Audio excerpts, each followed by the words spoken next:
Hello, my lovely and wonderful punks. How you doing today? I hope you're doing well. I'm a little sore, as is so often the case. I'm gonna sleep super great, but today not sleeping great was for a good reason. Emmy had her next interview, and it went pretty well, from what I understand. I think Graham has calmed down. I'm slightly late because Graham kept screaming. Just scream and scream and scream. But I think he's decided that he wanted to go poop and eat some food. So hopefully that means that the screaming will be limited. Let's do a nice can crack for you guys. There you go. We're doing more Citizen Sleeper today. Yeah. I'm going to go pop over. And for those of you who haven't heard, Dolly Parton passed away. Rest in peace, Dolly. You were truly amazing. Someone who was rich, who actually to some degree earned that wealth, and then overwhelmingly used it to help people. Her book program, she was the biggest single contributor to the COVID-19 vaccine. Just a really sweet person. Yeah. She lived to 80, so like she lived a nice long life. Yeah. Hi, Sammy. You were first. Hello, EO. You were on the work Wi-Fi as well. Tragic. Woo, Emmy, yay. Yeah, I'm excited. Did not know that Dolly Parton had passed away. Yeah, the news has just started circulating this morning. I don't know if they have an official cause of death yet. The article I saw was talking about how she was having complications with kidney stones. So I would guess some sort of kidney disease. What's the time for me? It is 4:20 p.m.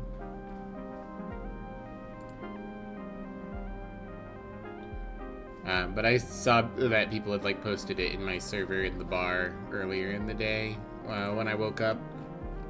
I try to check my Discord thoroughly when I wake up every morning. I try to check other things too, but that's usually what I can manage to get done.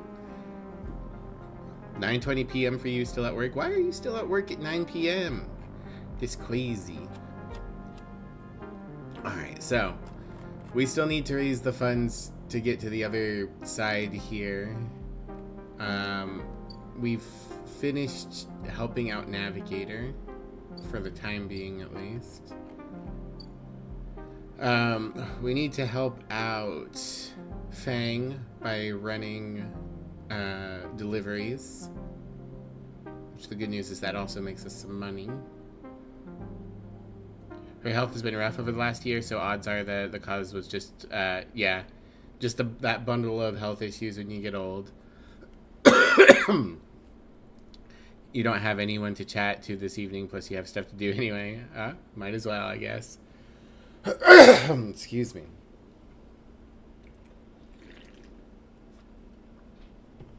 Okay. We need to bring Yadigan Research here to help out Sabine. We need to pay the fucking assassin because Fang didn't disable our tracker. Fucking Fang. He could have disabled the tracker and then we could have hunted down the people he wanted to hunt down. Oh, he screamed. Yeah, he was screaming a lot while you were in the bathroom, babe. What is it? I think he went to string. I don't even know where it is. It's behind you. Or it was behind you. Maybe he put it in his food bowl. Lead me to it. What is it? But the thing we have to focus on first here is that is Ankita's ship is finally fixed. So we're gonna do that. Ankita is crouched in the computing core of the ambergris, swearing to herself when you enter. She looks up. These shits completely ruined the core connectors when they cut it. She holds up a thick fistful of ragged wires. The ship mine they ripped won't even be usable without replacing these. She throws the bundle of wires across the room. Amateurs. Who took it? She stands. If I knew, do you think I'd be waiting around in here rather than out there with my boot on their neck? She sighs. Yet again, some spacer crew. Oh, sorry, I'm so gunky today, guys. No way to know, but they got in with one of my crew's access chips, so they either killed him, robbed him, or he was in on it. No good options. Ankita climbs out of the cooling well where the ship mine would be, the space suddenly crowded with her on the same level as you, towering over you as she stoops beneath the low-curved ceiling. Come on, nothing to be done here now. She leads you back through the guts of Amber, though you could find the way back yourself. The repair process has left you familiar with the cutter's idiosyncratic layout, all diagonal angles and bundled tubes. What do we do now? Ankita seems lost in thought, and you I swear, I'll get up to speed here soon. Ankita seems lost in thought, and you focus on the corridors, ducking below conduits and passing through bulkheads. Eventually you arrive in the galley, though it's hard to tell. Most of the benches and prep surfaces are covered in half-stripped components and welded hole patches. Ankita shoves a box of filters to the floor and sits. There's no way around it. She starts out of nowhere. We need a new ship mine. Where from? Scrap freighter. Or exchange. Hell, find one in the overlook bathroom. Doesn't matter where, just matters that we get one. She rubs her forehead. Seems I'm about to do something very stupid, but hey, I came here, didn't I? Why not make a run of it? She fixes you with a hard stare. Sleeper, you're all I've got. No crew, no friends, you're it. She looks uncomfortable. I appreciate the time you've put in on Amber, and I'm sure she would too if she could. Oh, come on, stream. Stabilize.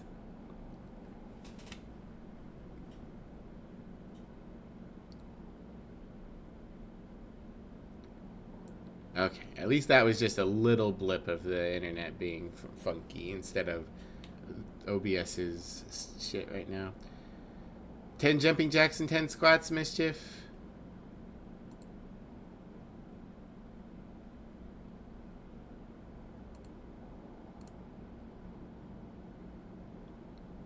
I'm going to assume you want 10 of each unless you say something. I really should change that to make people specify.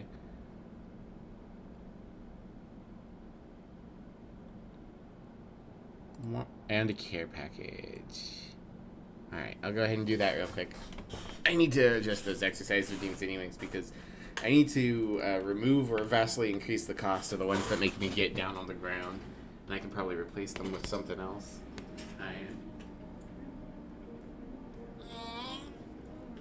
Okay, big stretch and then exercise. They haven't redeemed that one yet.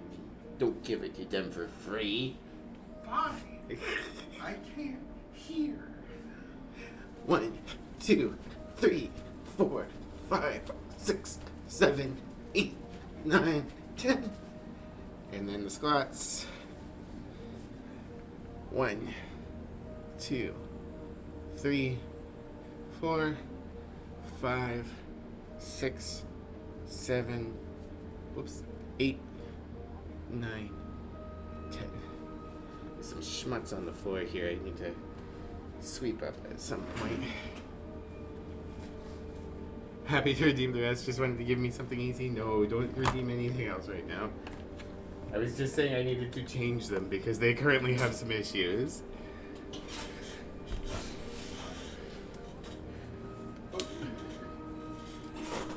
Is he being stinky? I just wasn't sure where he was. Vanished.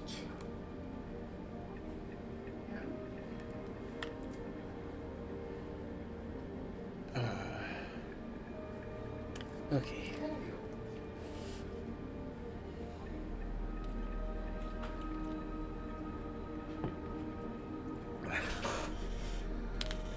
Okay. We have care package and we have exercised. Sleeper, you've all I've got. No crew, no friends, you're it. She looks uncomfortable. I appreciate the time you've put in on Amber, and I'm sure she would too if she could. What I'm saying is, if you screw me on this, I will kill you. She leans over and hands you a stack of chits. A big stack of chits. You don't dare to count them. Give me that ship mine, Sleeper. Don't make me regret this. You won't. She sighs. Look, just get out of here before I change my mind. You slip out of the galley. Oh, excuse me. You slip out of the galley and head back towards the main lock. As you do, Amber growls and creaks like a caged animal. You reach out a hand to calm her. Time to find out key to ship mine somehow. Well, if I'd had these chits yesterday, I wouldn't have had to sell the one I had. How many did I get? 100? 100 is not enough. I need 300 to buy a new one. Hopefully I'll find another one somehow. Excuse me.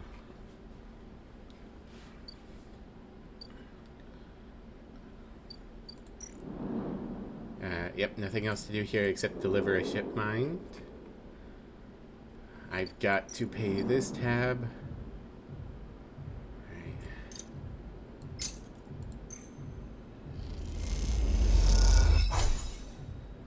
As you hand over the chits, you hear Ethan laughing hysterically somewhere down the bar. I can't believe you just did that. Ethan's mocking laugh comes from across the bar.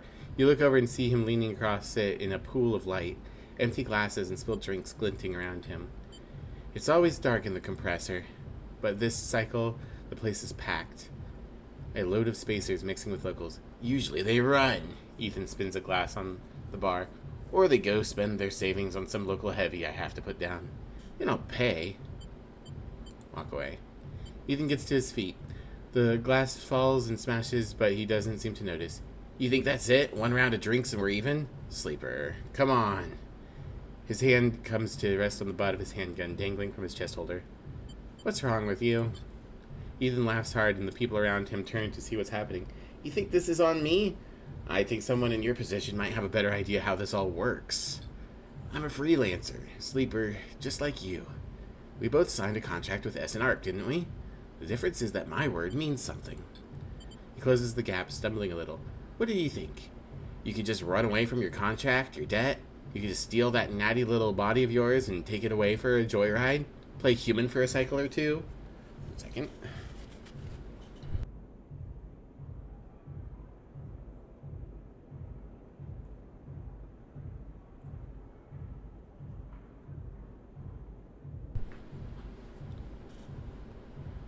You don't understand. You don't understand. There we go. It's you, Sleeper, that doesn't understand. Some of us pay our debts, but it's all the harder because of idiots like you. And you didn't pay your debts. You had me do it. Though I should thank you, Ethan nods, his head heavy, for giving me such an easy job. I'm used to outlaws, you know. Real bounties. If I knew catching sad little escapees like you was so easy, I would have changed clients ages ago. Someone shouts from the back of the bar for Ethan to shut up. He holds up a finger in a general direction without turning around. Stay silent. Nothing to add? Ethan turns and walks back towards the bar. Good. Lesson learned. Ethan sits heavily back down on his stool and searches through his glasses for one thing. Searches through his glasses for one with something left in it. The thing is, Sleeper, I could find you anywhere. It's actually wild that you haven't figured it out. That body isn't yours, and it will always betray you, no matter what. He finds a glass and downs the contents. So please, go. I'll catch up with you whenever I need another. He laughs and taps the bar for a fresh drink. Look at yourself. Give it up, Sleeper. I'm done teaching you for today. He settles his head on the bar and closes his eyes. I'm sick of you. Go find a job. You turn on your heel and are out. Out of the cloying dark and the sweat stench of the compressor. You walk hard and fast down the walkway, anger driving your footfalls like on the metal of the rim like hammers. Asshole. Well, we got an upgrade point for doing it. Okay. At this point, I think it's important that we get rid of our penalty. What do we have left for quests?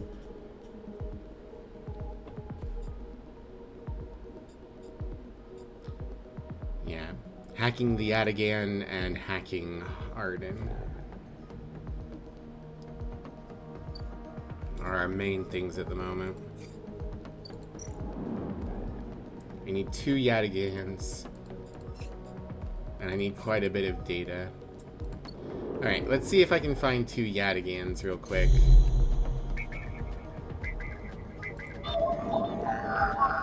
There's a Yadigan for a 3.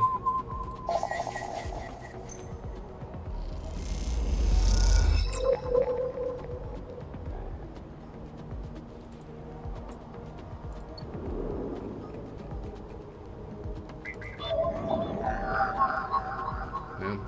And there's a Yadigan for a 3.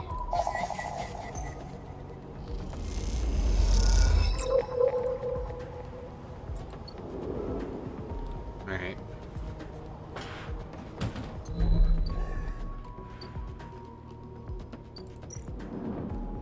Let's drop our data in here. Oh. Oh, right. I have Icebreaker now, so I get double data. Well, I mean, it won't hurt to have extra Yadigan data. I believe if I can turn in enough Yadigan data, I can get a free injection.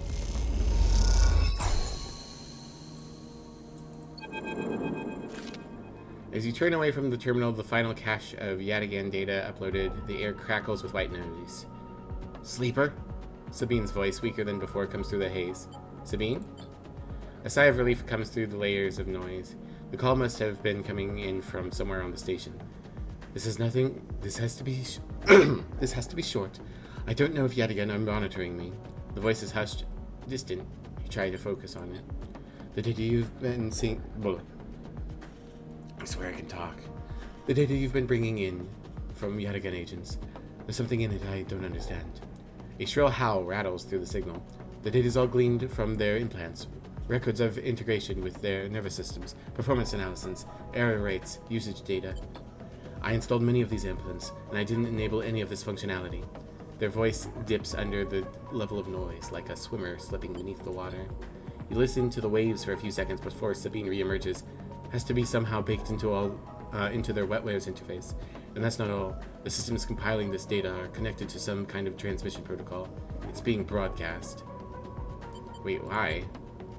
Every Yadigan enforcer is equipped with black market implants, retinal enhancements, adrenaline boosters, pain suppressors.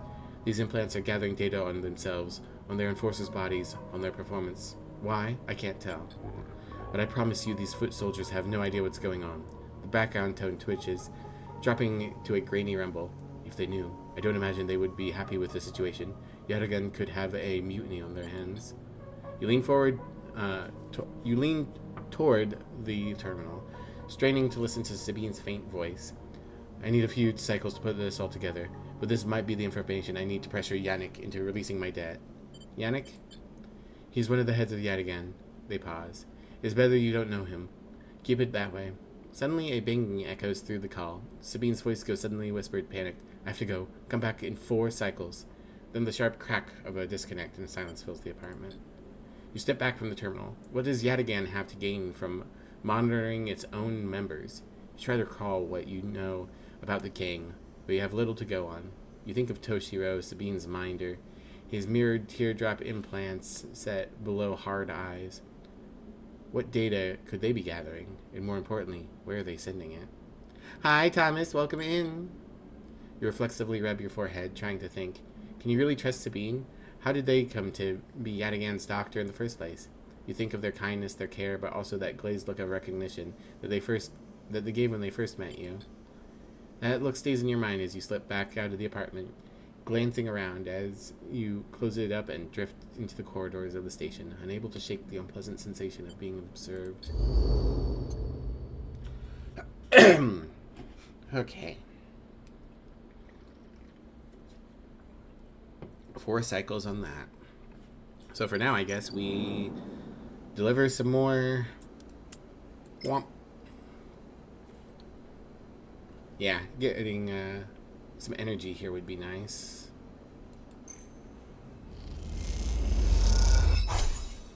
No, 1 ping. Well, no, we did get the energy. Nice. Which means I don't have to eat today.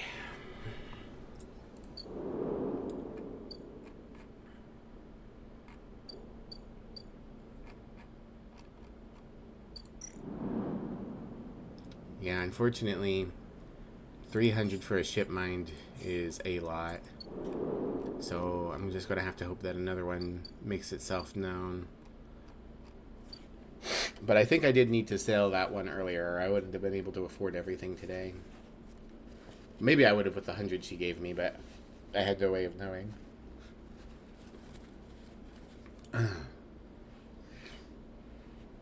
Alright. That's all my dice. I think we can afford to take another hit and cycle. And cycle? There we go.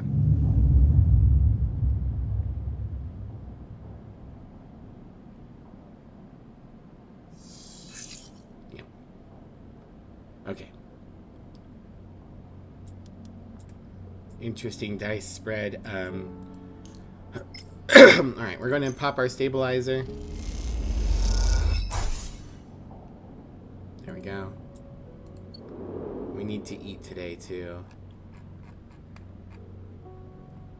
Okay. That's still ticking up. That's still ticking up. I think I've given up on the shipyard unless I absolutely have to.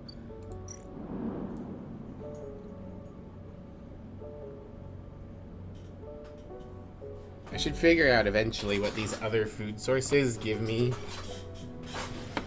so that I know like what the money is. I need to basically drop $18 on drinks to get the Overlook regular.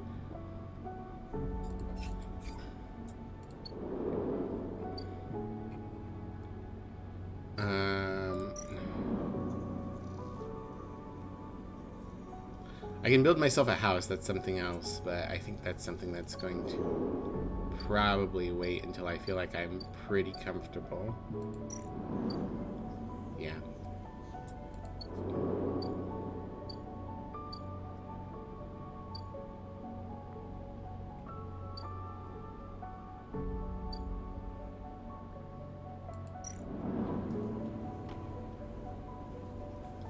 Can make a little money on Talva.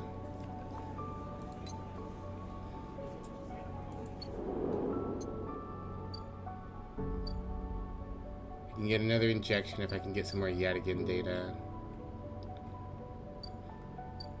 But I don't really have anything else other than tossing dice at spending time. The only thing I've got is doing the Mingi Express, so let's do that. Alright. Give me that good coin flip, come on. No. Okay. Let's re-roll these dice. Oh, that's not good. A 3 is not worth it. Let's go into hacking. Oh, and I lost an energy. Or no, I gained an energy. That's right. I still need to eat today.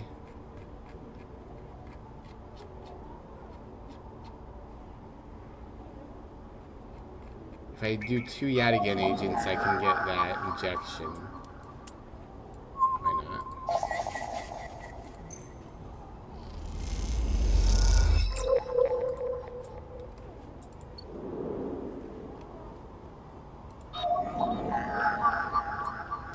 Yep, can't use a 2 on that.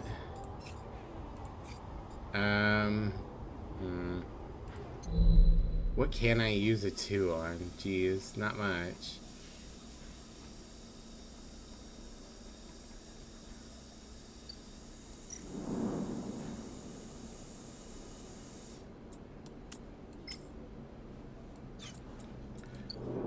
I guess I could go work here at the freight hub.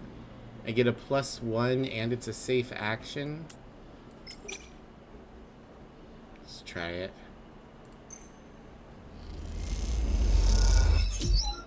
Oh, we got the positive outcome. Okay, we got some money. So that's good. Now I guess we go to sleep.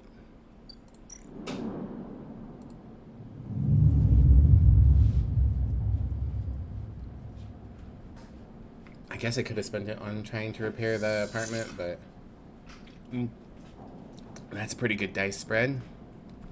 Nice to have 5 dice again.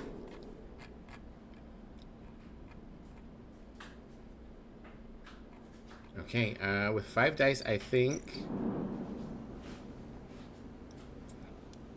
Even if all 3 of these fail the coin flip, we'll have finished Fang's targets. There we go, that's a twofer. Do I maybe use the 4 instead? No, I don't want to have any chance of a negative result.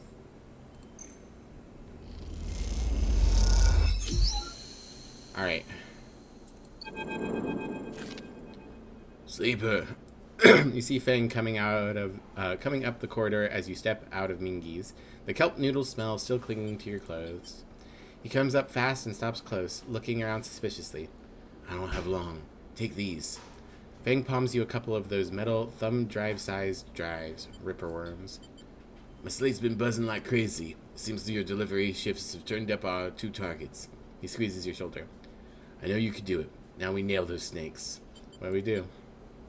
Hardin's boys are all connected by some kind of closed network. You break the access protocols on both of them, you should be able to gain the location of the nearest network ports.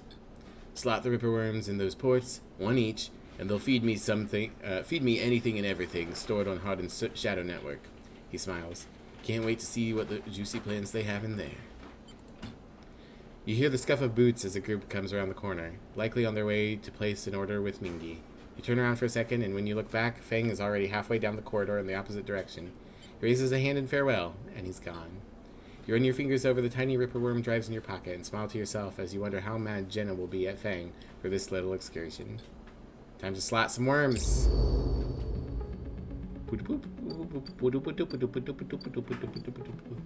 Okay.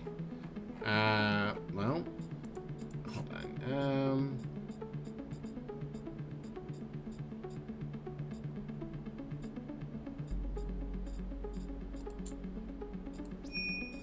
Yeah, help Fang chase his leads. Is that on the map here? No, it might be in the digital world. Transport to a digital world. Boop, boop, boop, boop, boop, boop. Ah, Hardin agent. Ooh, okay. You remember the guy who lived here? He didn't tip. Time for him to see the consequences. How dare you not tip?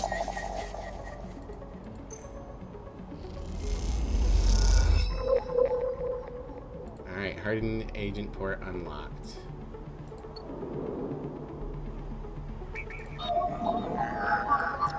Worm.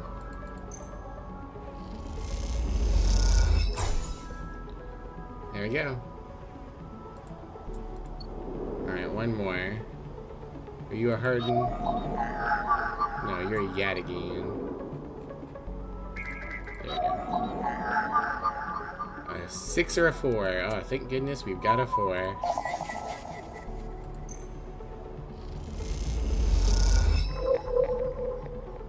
Alright. The security protocols on this agent are serious stuff. What's Hardin's collaborators up to? They're up to getting wormed. Worm, worm, worm, worm, worm, worm.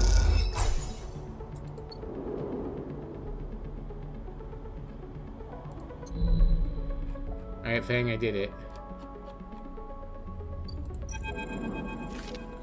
As you walk into the tambour, you quickly spot Fang arguing with Jenna. Approach. You come up behind Fang and he turns and notices you. Jenna stops mid-tirade as you arrive. She turns to you. You again? You here to vouch for this layabout? I am. She laughs. Well, well, and what were you two up to? Fang winks at you and interjects. It's like I told you, Jenna. I'm helping them out. Getting them settled. Sorting their life out. They're a sleeper. You know what that means? Jenna softens. She looks a bit embarrassed. Of course I know. She stops to think. Look, Fang, I get it. You're trying to help, but if you want to keep this job, you're going to have to be a bit more reliable. Fang nods solemnly. Won't happen again, Jenna. I promise. She looks suspiciously between the two of you. Okay, then. She looks to you. And look, I didn't mean to... Just be cool, alright? She turns and walks back to the bar. Well, well. Didn't know you'd stand up for me, Sleeper. Fang claps you on the back. I appreciate the solidarity. He takes out his slate, pulsing with pale light. Now let's take a look at what you're really here for. I'm here for you to disable my tracker. Fang, please, disable my tracker. It's going to turn out it's like an off switch on the back of my neck, and I just didn't know about it. The slate's a whirring mess of code streams, coming direct from the ripperworms as they dig through the agent's data and spin it into threads for the slate to pick up. Anything good? Fang scrolls display with a finger. A lot of junk, a lot of dull as heck message threads, a lot of tedious data caches, but Fang's eyes flash. Definitely some good stuff. He stops the screen scrolling on an entry and expands it. Check this out. Fang shows you the screen. You see a bold corporate logo, not Solheim's, and a word below. Conway, Fang says. He's working with Conway. Conway Extractions, right? Fang nods. He's been speaking with them personally. Got a whole chain of messages here, but it's mostly encrypted or redacted. He rubs his head. Damn it, this is juicy, but we can't nail him with it. He scrolls some more. Wait. What's this? A wasteland reclamation facility right here on the eye. He glances at you. What's the bet this place is tucked into the wastes? The wastes? Section of the eye Ireland couldn't reclaim. Too damaged, too cut off. Back before the collapse, people would have gone there. People would have got there by going down the connected spoke from the hub. But that spoke's broken now, so the only way is the long way. Round the rim, past the greenway. He shows you on his slate. Fang looks away, thinking. Conway have been making moves on this system since the collapse. I heard they took over one of Solheim's old belt colonies a while ago. Moved everyone out and reclaimed the whole rock. What's their angle? Hardin has to be offering them something. Fang looks back at the screen. But if Hardin is involved in it, then we need to check it out. Simple as that. So what's next? Fang stares out into the middle distance. We have to get to that facility. The answer's been whatever Hardin has been planning, has to be there. And we're going to catch him in the act. Give me 5, maybe 6 cycles, and then I'll see you on the greenway. I seem to remember there's some old service docks on the outer shell, up by the Haifa building. Should be a good place to meet. Fang squeezes her shoulder. Thanks again, Sleeper, for sticking with us. Can you give me the taxi fare? I haven't forgotten about that tracker of yours either. Uh-huh. But I'm going to need to be back in my bay to pull a solution together. He turns the slate around to face you, showing a massive scrolling code. Been working on a fix in my brakes. He winks. Fang grins widely. Now I have to go ask for some time off from Jenna. Wish me luck.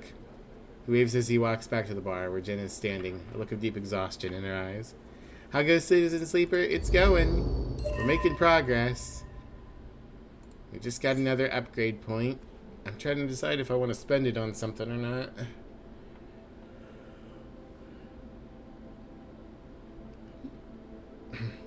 I don't want to get into a situation where my condition is breaking.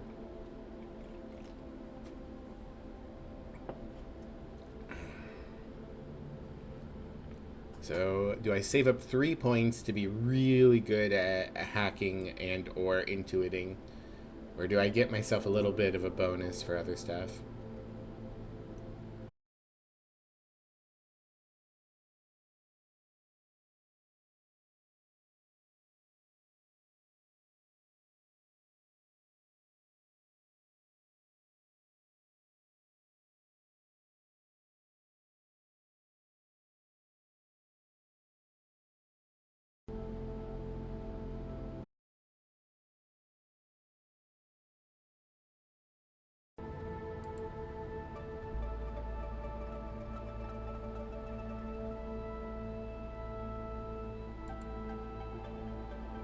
Okay, I think we're back.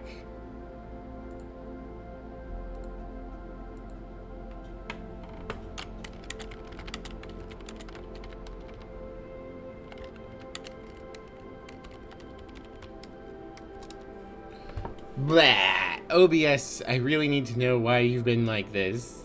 Surely if other streamers were dealing with this, I would see that. Rabble. Okay, so here's now that I'm not dealing with that, I could cross the gap. It would take almost all of my money. Maybe we'll be lucky and find a ship mine over there. I know we could probably find our friend's mushrooms. I don't think we have another choice. I need to be able to get over there. A heavily tattooed spacer takes your chits and tells you to prepare. She'll be awaiting at the edge for your arrival. Okay. Oh. Take the ferry across the Founder's Gap to the Greenway. As you step out into the passageway, someone barrels into you from behind, sending you stumbling down the corridor. Oh, they better not have tried to rob me. I don't have anything. Yeesh. Stubborn XPR spacer. You turn and see an unfamiliar spacer laden with heavy gear. She steadies herself, staring you down as if daring you to respond. Excuse me? She squints at you, shaking her head before setting off down the corridor. Ah, Peak! Now this is Peak. Cautious XXPR spacer. I'm sorry for her. The second spacer smiles at you apologetically. She's on a mission, and when she's on a mission, they shrug. Not a problem. They smile. You're sweet. Peak! Ish stands further down the corridor, glowering at her friend. She chops at the air, pointing down the corridor to whatever end she's rushing to. Peak raises their eyebrows at you. Ish, please. Do you want everyone at the station to hate us? Ish hardens.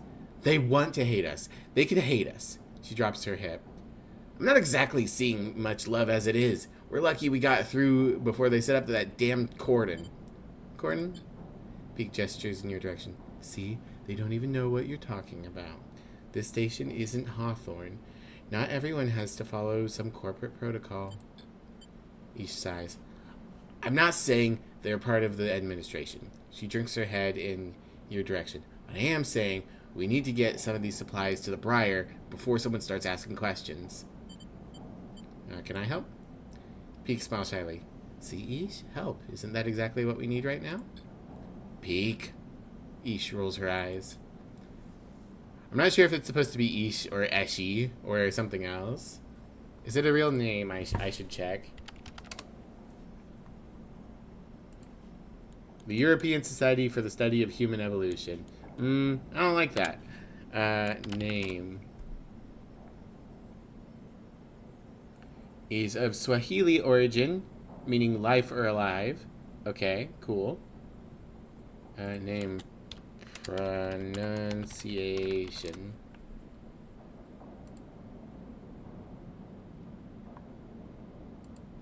Eshe. Eshe, okay.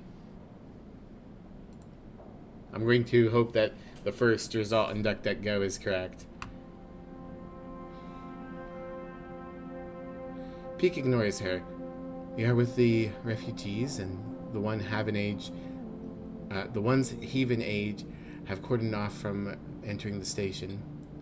Eshe interrupts. The ones are being quarantined in makeshift vessels that barely make it to the eye to begin with. The ones that your station administrators have called an existential risk and are running out of supplies, while their right to safety is being debated by people with no stake in their future.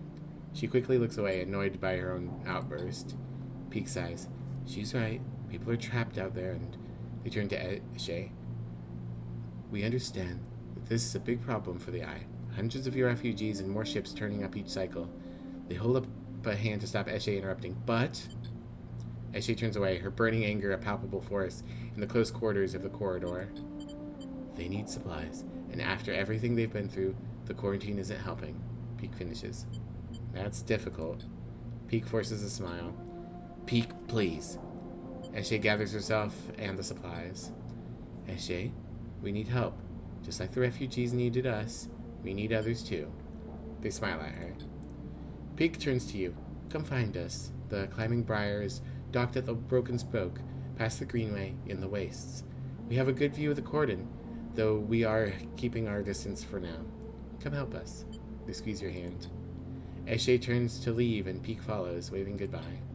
A moment later, Eshe shouts back down the corridor. Don't bother coming empty-handed. You want to help? Show us. Bring supplies or don't come at all. With that, they disappear around the corner. Eshe already picking up speed as Pete calls for her to slow down. A refugee flotilla? Where are they coming from, and why now? Each time you think you begin to understand this place, something changes. Hooray! A new mission. Did I not enter the Greenway? Was this not entering the Greenway? Yeah, let's turn off that. Got Conway, Flotilla Aid. Yeah, that's the ferry to go back. What do we got here? Ah, here's the Greenway. Okay. Map the paths. Rather than simply thrash through the undergrowth, you might sketch a map of the overgrown jungle and try to better navigate its hazards, or walk the Greenway. The simplest way to explore the Greenway is to simply pick a path and set off into the twisting chambers and passages. Going green. 6 pings, and we'll have explored the Greenway. Service dock. Derelict Greenway dock. Wait for Fang. 1, 2, 3, 4. 6 pings. Okay, I've got time. Haifa Commune. Self-sustaining community. I can work the canteen. Newcomers to the commune can work within the canteen, preparing and serving food for those that make the compound their home. It's a safe engage action. I can get Haifa member or Haifa member. Work the grow beds. The grow beds are at the heart of the commune, feeding the members and fueling their lab work. You're invited to insist in maintaining them. So, the only way to become part of the commune is to work your way in through long service. It isn't for everyone. Lots of pings, but if I get them, then I'd be part of the commune, which presumably would give me a home and food. The waste. Ruined agriculture systems. I would need to be better at enduring, but I would be able to start pulling scrap. Out here, at the edge of the habitable parts of the eye, everything is scrap. The trick is finding components that are still usable and staying safe. Ooh, way out here is the climbing briar. I need to give them 2 of those funny mushrooms. Welcome to Episode Flux. Episode Flux is the first of 3 episodic updates to Citizen Sleeper, telling the story of the refugee flotilla which has arrived in the Eye. All 3 episodes, Flux, Refugee, and Purge, are now available. Completing the Supply Giroyes action will begin the episode, but be aware that it is intended for late game play. Hi, EO! Okay, so this is something to save for later, because I have no idea what late game is in this. Okay, well, I only have a 1, so let's do this. Let's scroll way out here. Is there anything to hack over here in fucking Dead Zone? Okay. Another Dead Zone with the Greenway Gate. Ah, yes. The entire Greenway is locked down, surrounded by a dark cloud of shifting currents. What's happening here? Let's unlock it. Home now? Good. Hack the Dead Zone, prove my hacking skills. That's what I did. Now it's not dead anymore. I am a cyber necromancer. I'm glad you're home, EO. Get you some rest and relaxation and something to eat and then some sleep whenever you sleep. The cipher burns away as it's slotted, the data sparking like a lit torch paper. What has been unlocked? The Greenway roils beneath you like a silt-choked river. If what Navigator says was true, then no one has accessed these networks since the collapse. The Hunter and Killer protocols have never set foot here, never cleared out the intelligences and systems. So why then, you wonder, does it look so dark? Is it just that bit of rot has set in, the entropy of systems reducing everything to shadows and light? The new bullshit from WotC? I have not heard the new bullshit from WotC. I woke up, I saw the news about Dolly Parton, and I talked to Emmy a little bit about her job interview. What's WotC doing now? Is it the weird secret lair? Because that looked... I didn't see very much about it, but that looked interesting. New secret lair chaos drop. That's a $20 pack. Oh, it's a pack of cards. Oh, god damn it. Watsy.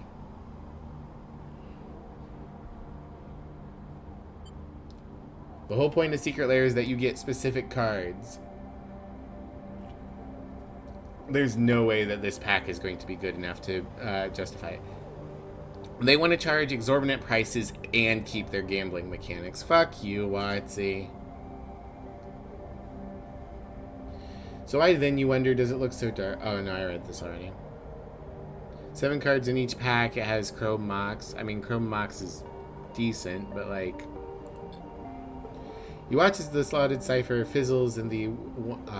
You watch as the slotted cipher fizzles in the one open, distorted gateway on the entire rim of the station. It flickers and winks out, and then you're falling into the flow. A river of swirling darkness. You are spun by it, twisted by it, lost in it. It's not that the Greenway was hiding in the darkness. It is made of darkness. It is filled with this substance, this process, this swarm. Now you are among it, but you notice the swarm is exactly what it is. A billion individuals moving in flow. And here you were going to spend points for an anti-capitalist rant. Got one for free. You guys are always going to get the occasional free one if you hang around. There's no network map here, no nodes and threads, only a storm of interchangeable points, shifting configuration endlessly. Then you see them, a figure turned away, the only bright spot in the dark river. You push closer through the storm. Gardener. Ingrown farm administrator. These guys, the data constructs in this game remind me of the Konrasu from Pathfinder 2e. They all have the Konrasu orb, and they have these names that are like their goal, their job, their classification, which is kind of how I've done Konrasu, and I think is how they're supposed to be done. So very, very nice. The concept is neat, all of them having an alpha test card feel, but being a set that's packs of 7 at $20 a pop. Fuck that. Yeah, if they want to sell packs of this, then the packs should be in the stores, and they should be the price of packs, which should still be $4, by the way. Fucking $7 a pack nowadays. Jesus Christ. Orbs to ponder? Yeah, ponder than orbs. Hi, whoa.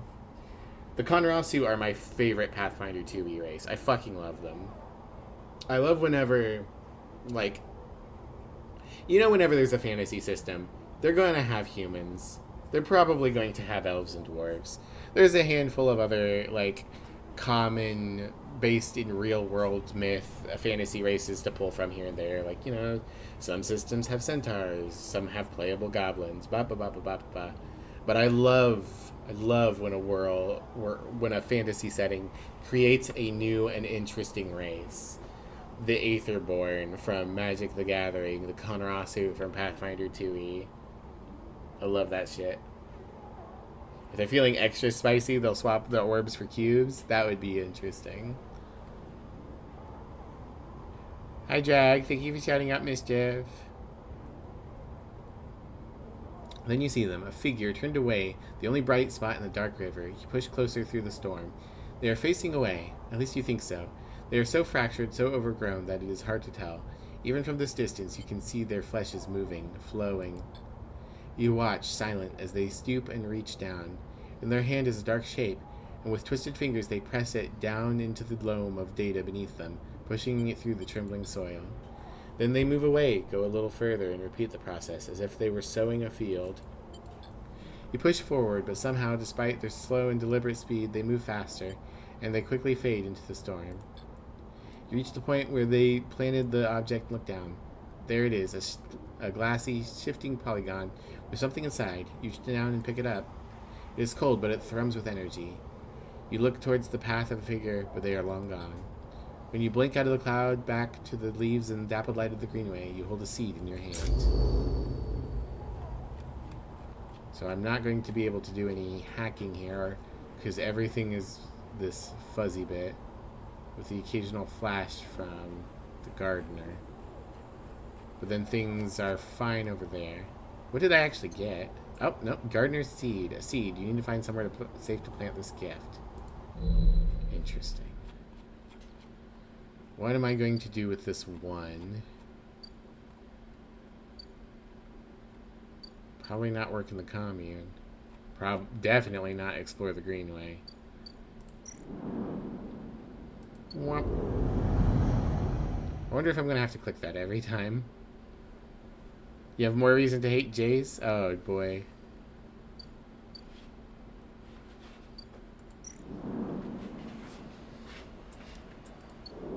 See, I guess we swap over the hacking over here. Yeah, okay, we can hack this Yadigan agent.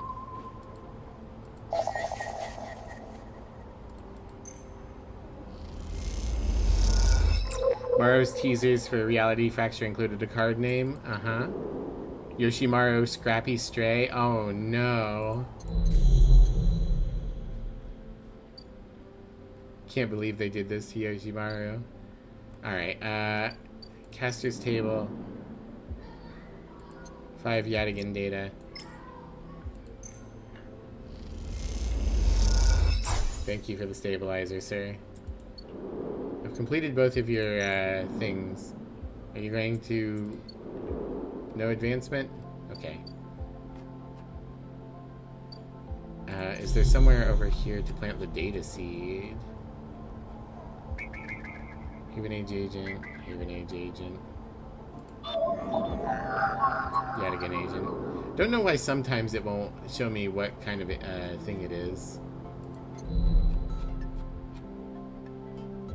Jace took away Yoshimaru's happy home with the Wanderer. And he turned Massacre Girl into a Marvel character? Oh no. Alright, well I'm out of dice. I do need to eat. So I guess I'm going to throw some money at Emphasis Stall. I need these fancy mushrooms. Oh boy.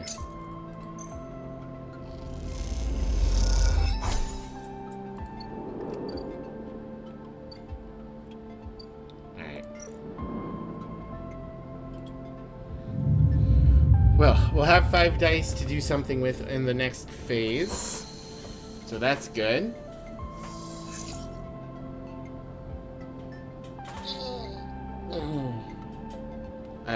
But yeah. Rescue Girl, First Responder. That's kind of fun. Alright, I'll be right back. Gotta run a little 3-minute ad break. BRB.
Oh boy. Alright, sorry for the extra long wait, everyone. My stomach was acting up.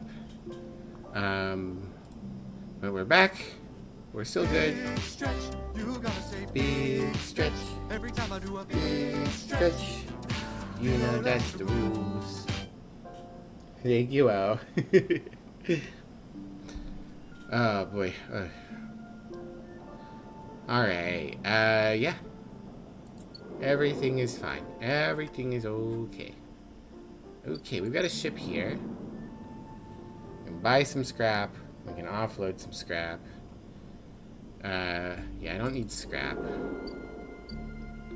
I need a ship mind, but I don't know where else to get one other than spending lots and lots of money. That bill's being rung up again. Fang, I need you to get rid of my tracker.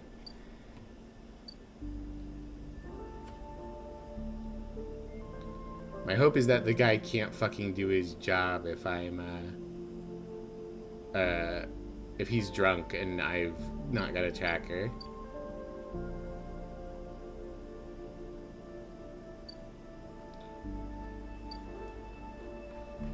Boop, boop, boop. Okay, so I need a place to plant the seed. Maybe go up here?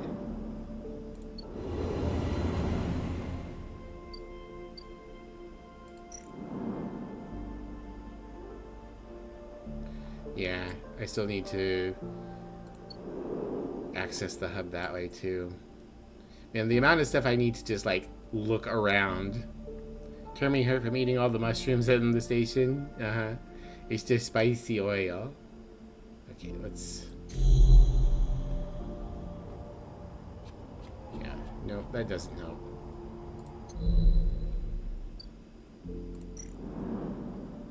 Back down.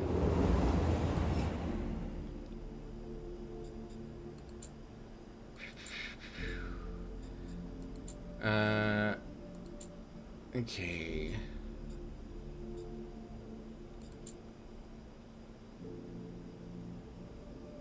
Need to find a place for the seed to go.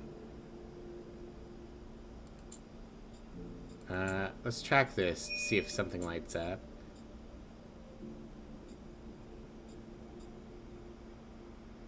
I think everything else I've got right now is like wait on a clock to complete. Yeah.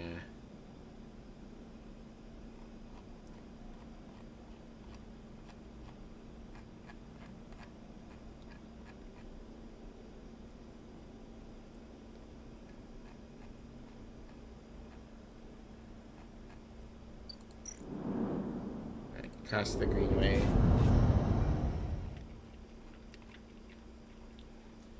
Yep, nothing is lighting up. Okay. And let's look at the data world. Shadows. Shadows and shadows and shadows. I'm surprised I can't, like, talk to Navigator about it. Alright, so I guess the question is, do I find the funny mushrooms by exploring the greenway or by ingratiating myself to the commune? My guess would be by ingratiating myself to the or not by ingratiating myself to the commune, by looking around. So let's toggle tracking off of that for now.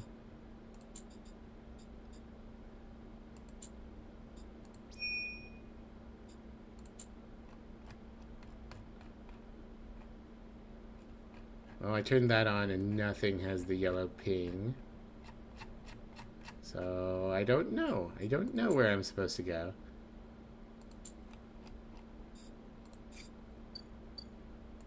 I'm going to try the greenway because it doesn't need as many pings. Alright. So, this will be a 6.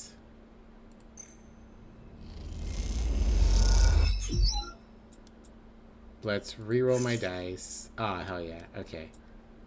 This will be another 6.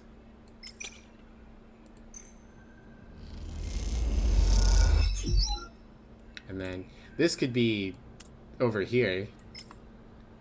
Not that it matters, but...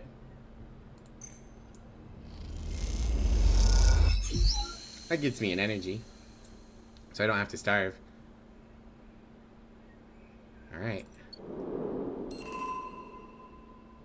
New drive discovered. Grow mushrooms. The aviary would be the perfect place to grow mushrooms with some work, that is. Clear the aviary.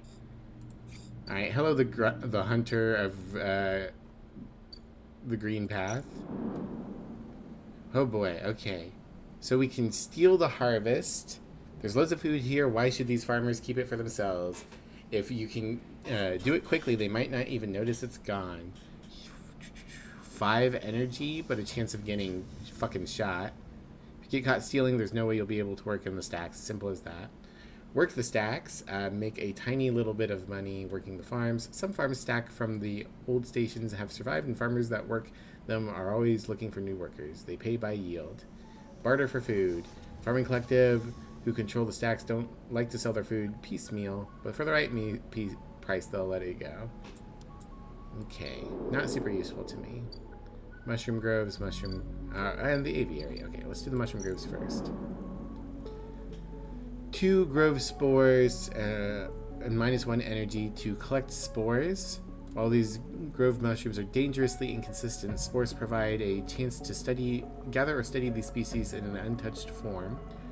And Giroye caps. The fungus that grows in the deep groves of the Greenway are typically avoided, but those with sharp eyes may find useful fruiting bodies.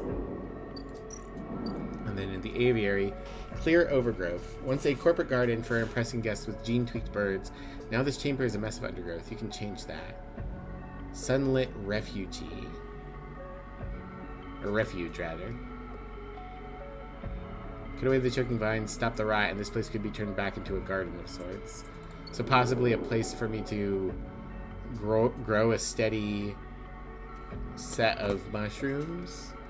But I would need to clean it out.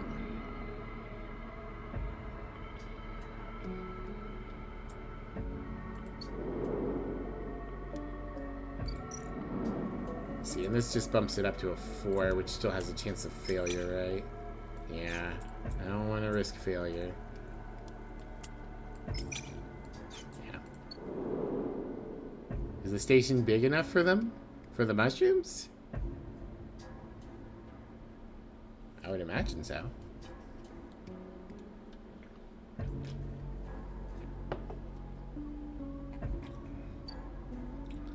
This has got several more days. I don't want to work here right now as much as I like communes. I can't work there safely. Might be important for me to just... So there is mushroom, got it. Might be good just to work at the midline.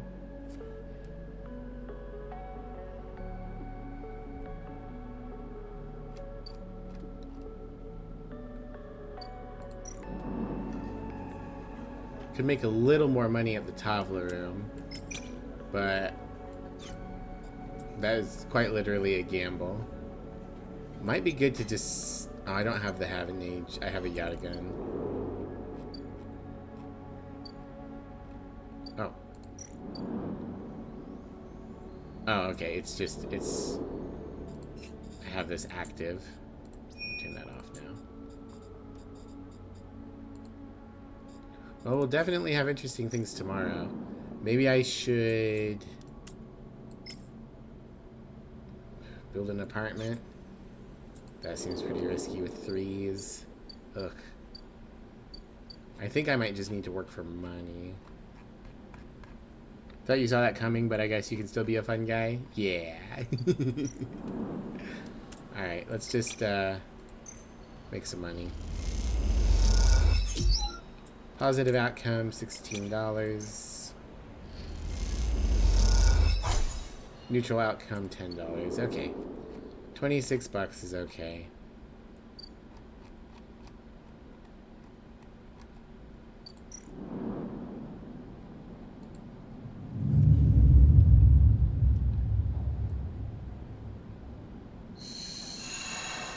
You come up with new jokes. You come up with new ones sporadically.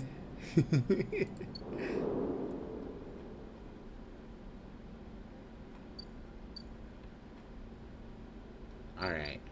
Oh, Ethan's got something new already? What is it, Ethan? The compressor's quiet today. The usual crowds are elsewhere, and the pumping music washes over a handful of spacers and a few drunks. Ethan's still in the same stool in the same pool of light. His head is low, close to the bar, and the bartender is ignoring him. As you get closer, he lifts his head and turns. Sleeper! He turns to look at you. Time to pay up again, is it? He gestures to the bartender. Come here. Take their chits. No more, Ethan. Ethan doesn't even look at you. He props his elbows on the bar and holds his head. Sleeper, it's been a long cycle. I don't care. Ethan lets out a loud, long sigh. He rapidly rubs his eyes with his palms. You're right, he says quietly. This isn't fun anymore. He reaches towards his holster. His elbow slips and the gun tumbles out. It clatters on the bar and falls to the floor, bouncing onto the ground between you. Both you and the bartender look at the gun, stare at it. Butterfingers, says Ethan, and puts out a hand, beckoning for you to give him the gun back, if you would. The bartender looks at you warily. You crouch down and pick up the gun. I mean...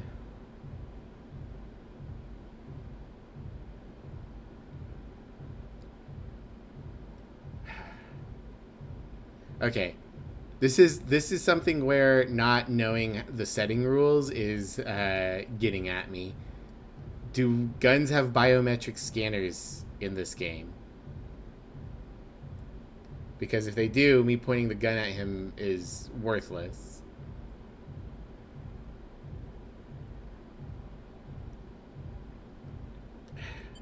Just hand him his gun, because I don't know. I don't want fucking get caught by something like that. Feels like a trap.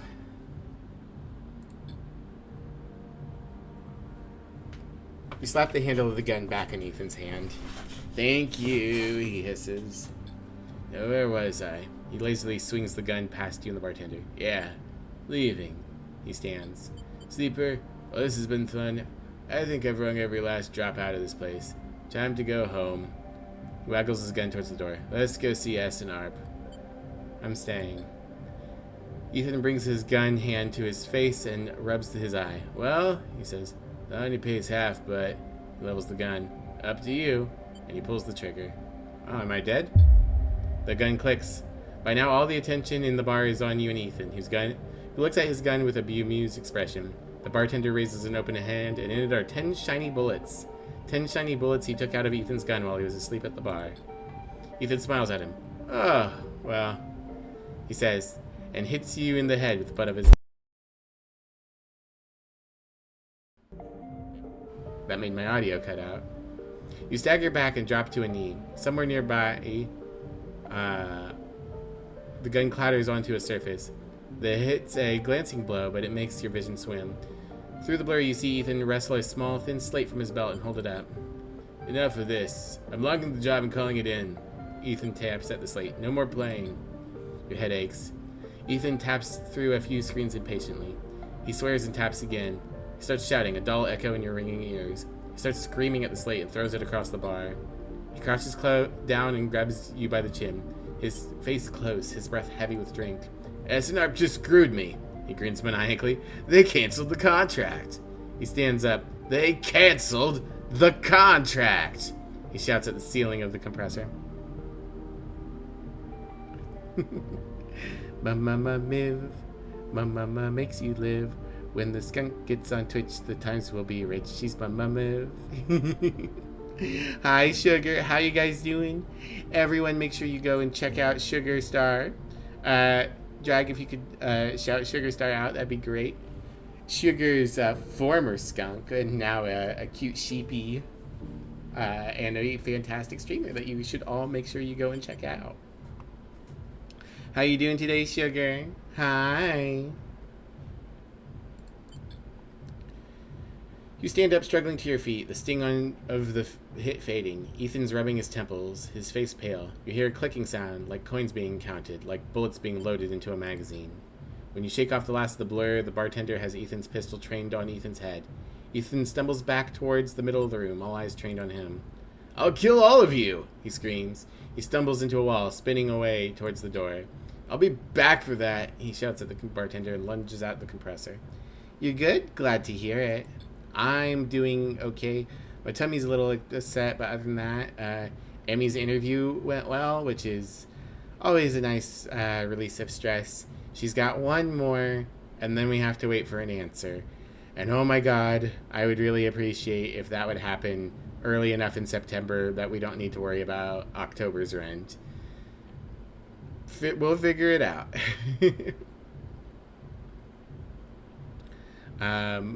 But yeah, other than that, stuff seems to be going pretty decent. I'm going to make probably pineapple rice for dinner tonight. I love making pineapple rice. I think it's Emmy's favorite food that I make. You steady yourself on the bar and catch your breath. The rumble of conversation returns. The bartender goes to say something, but then he thinks better of it and begins to clean the bar. After a while, you wander out into the light of the bright market, looking for Ethan around every corner. Okay, well, we scared him off, so that's good. I don't have to pay his fucking tab anymore. 4 cycles, Sabine said, and here you are, right on time, with no sign of them. You wait a while in the apartment, the dread descending as the cycle spins onward. They should be here. Check the terminal. You check and double the terminal for messages or recordings. Nothing, just a pale glow and silence. Check the door. You pace back and forth around the apartment, the rumbling of the station suddenly so present and loud. You go to the station. You go to the door and open it into the corridor. You close it again. Wait. You try and settle down to wait. You sit on the bunk and stare out at the tiny room. Where the hell are they? A knock at the door. Stay still. Another knock. Open it. Ah, fuck. Rabaya, loyal Yadigan lieutenant. I messed it. A figure stands in the door, and immediately you know it's not Sabine. They are taller, sharper, and something in their face glints in the half-light. A dark shape, like a stubby baton, hangs loosely from their hand. What is up with their arm? It's all crystally. Our local sleeper. Good to finally meet you. She steps into the apartment, glancing around with sharp eyes. What, may I ask, are you doing here? She fixes you with a steady, unwavering stare. Waiting for a friend. Of course, a mutual friend of ours, the good doctor. She walks past you into the apartment, glancing around. We set them up here, you know. This place is one of ours. She picks up a glass from the dispenser and inspects it. People always seem to forget who put them where they are. She glances at you. And I suppose you're here to help? Where are they? I was hoping you'd be able to help me with that. She spins the baton in her fingers by her side, her eyes not leaving yours. We have a problem, you and I. Seems our friend has disappeared, left out without saying goodbye, which means they're in a little trouble now. But it's the kind of trouble that you need help, that you need help for. So I thought I'd come down here and take a look at their little hidey hole, and here you are, the help. She looks through the detritus on the side. And what help? A sleeper, no less, which I have to admit is a little surprising. Suggests to me that our friend hasn't been very honest with you either. What do you mean? Well, I'm sorry to report that before we got them set up here, Sabine was working for your owners. She pauses. S&ARP. Weird that it was temporarily a random room. Boom. You blink hard at the news, unsure how to take it. Rabaya looks away, waiting for a response. I mean, I don't really care if she used to work for S&ARP. She's here now. I'm just going to stay silent. She crosses the room, and you follow silently. She sits at the terminal and touches her baton to one of the access ports. A spark, then the terminal screen skips, encrypted folders emptying themselves before your eyes. In the flicker of files, you see S&ARP letterheads and code forms, reports laden with medical data marked with the corporate logo, like the sigil of some cult. Rabaya steps away from the terminal. Look all you want. Some of your files may even be there. The volume of documents is overwhelming, but they seem to be mostly reports on early emulation tests, surveys with sleeper candidates, reams and reams of usage data. If Sabine was an S&ARP employee, why did they help you? Rabaya reaches over and places a vial of stabilizer on the desk, breaking your concentration. It shimmers in the screen light. It's viscous, clear, liquid crystalline within the glass. We will, of course, keep up the supply. We are more than able to dispense important medicines, even without the doctor. You hold it between your fingers, and for a tiny moment you have an urge to crush the object for the power it has over you. I'll ask Toshiro to make those a little cheaper for you. He'll be running the surgery now. Rabaya closes up the briefcase and holds it at her side. We have to retrieve our assets, of course, but I'm sure you understand. Rabaya turns on her way out. There is no reason for us to be enemies, Sleeper. Come see me. I keep an office nearby. We have good work for you. We have good work to do, you and I. Meet me there in a few cycles. She slips out and silently into the corridor. You look around the apartment and feel the fear drain out of your body to reveal the tiredness beneath. Well, I get a free stabilizer. I'll take that. Do I want to keep giving myself +1s? No, I want Obsessive Haggler. I want the ability to get some things for cheaper. Okay, $20 discount on the drugs. So that's something. I've been able to keep my stabilizer flow pretty good, though. Rabaya's office. 2 days.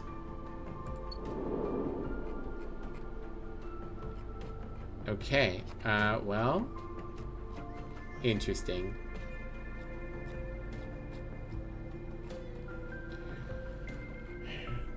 Oh, and we got the other freighter here. I can now haggle over the price and get a ship mine fragment, but I can only get 2, and it's expensive. I just don't have the money right now. I'm trying to figure out, like, do I think I can knock them down to 20?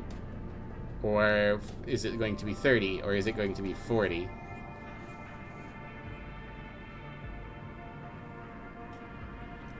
Presumably if I fail, then I don't get anything. But I'm not going to fail. Need to come up with a punny name for a creature for Cactus King's card game. An earth creature that heals all your creatures on death. When it dies or when anything dies.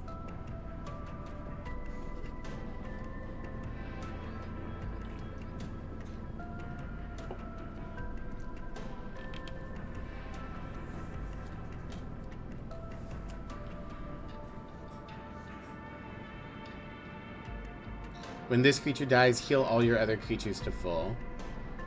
Well, there's a few different themes you could go there. You could have it be some sort of healing crystal that releases its light when it shatters. And that results in the healing. Or it could be some kind of mushroomy or other vegetation beast that when it dies, the rest of your monsters eat it.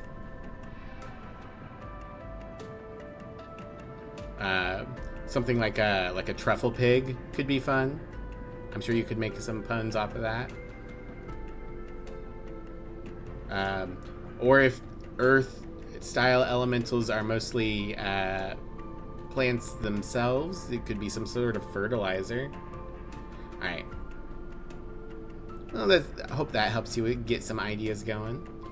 Let's haggle over these prices. Discount to 40. At least I got an energy out of it.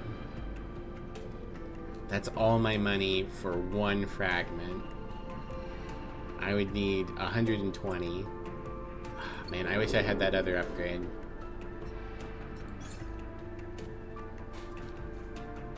I need 1 more.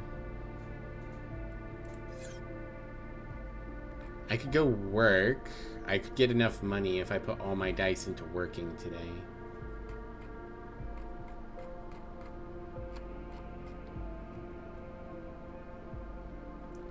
Torblado, Walian, Acryles, Rattlequake.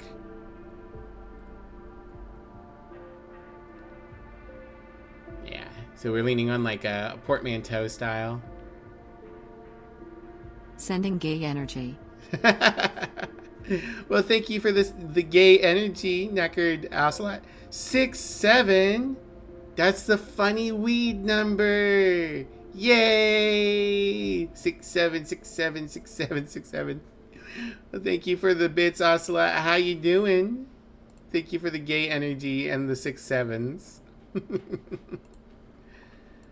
Alright. Let's, oh man, what do I want to fucking do? Decision making is hard.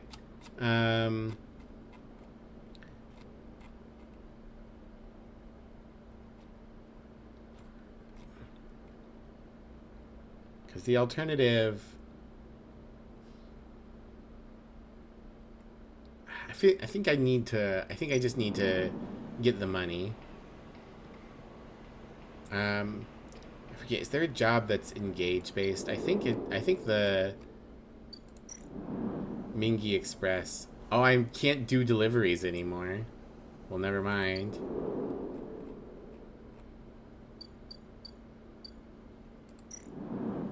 Is this? No, that's into it. That does earn me more money, though. Let's play some Tavla.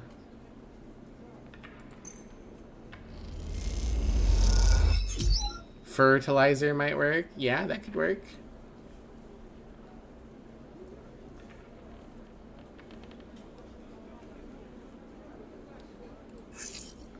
Okay, alright. More money, please. That might be me. Rude. Accurate, but rude. You're in the mood to admire girls to distract from the void. Well, hey. If I can distract you from the void, I'm more than happy to be admired. Hope the Sleeping Citizen's been fun. It has been. It is very, very hard to be making decisions. But that's good. That makes it fun. Okay. I'll buy your 2 fragments.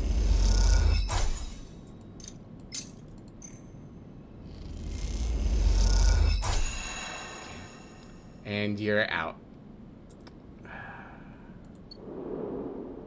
Unfortunately. So I need one more ship mine fragment to come to me from somewhere. I think I need to pop this 5 into here as well.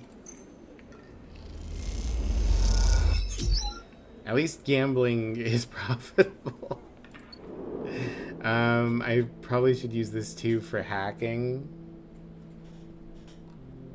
And then I need to buy a food. Probably from Memphis.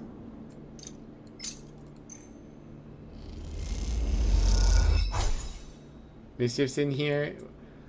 We can have multiple voids. We can have good voids and bad voids. Okay.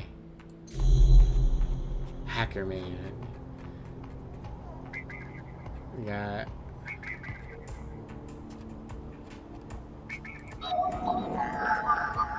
Sure. Give me some Haven Age data.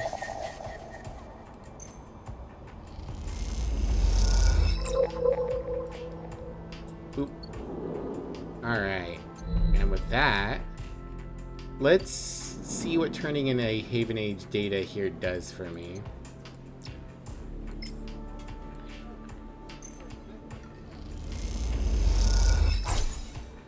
$10 cryo. Not a ton, but it's something. Oh, is Caster open again? No. Caster still doesn't want to do anything with me. Okay. Oh boy. Alright, I think we go to sleep now. Back to my empty container.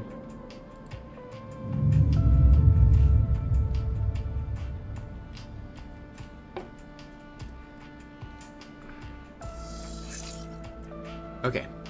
Decent dice today. We're back down to only having 4. And I think we are going to do like I did before and try to wait until we're at near 3. Unless I can find like some really high paying work. Alright.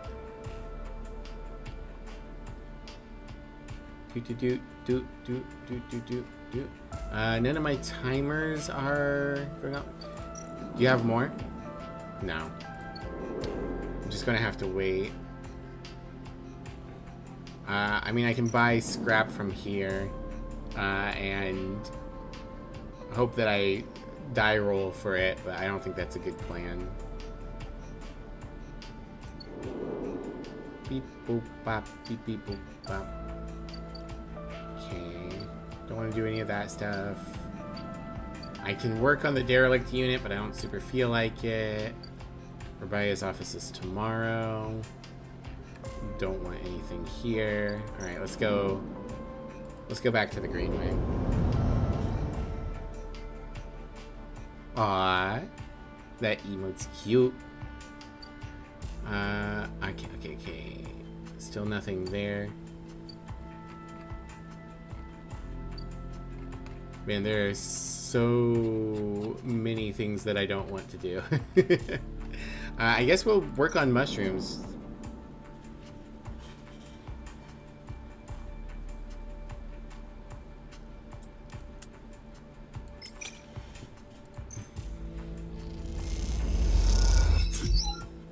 Yep.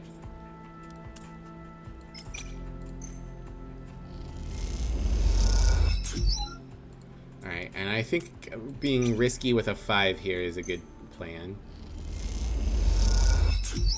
There we go. Alright, do I spin this for? Let's spin this for. It's still a 4. Cool. I could collect some spores, but I think that's not useful until the aviary's prepared.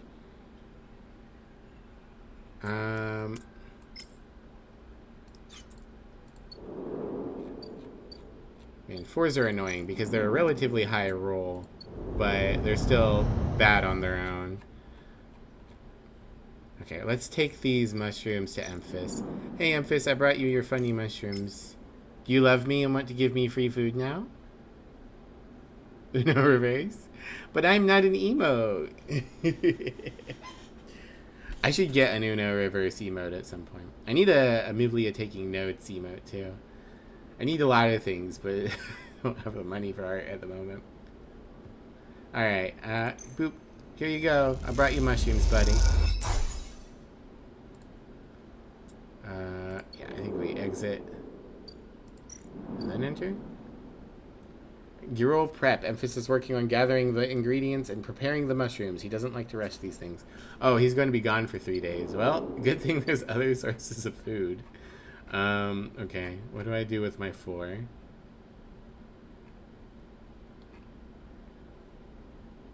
What if I was an emote? No! Don't turn me into an emote. Ah!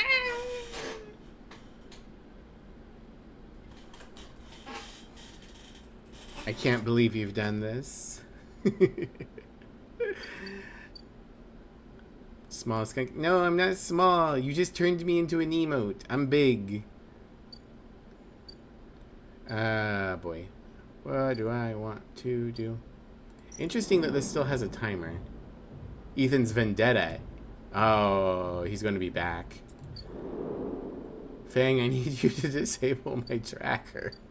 I could try to make a little money. I could try to work on my apartment. Oh boy.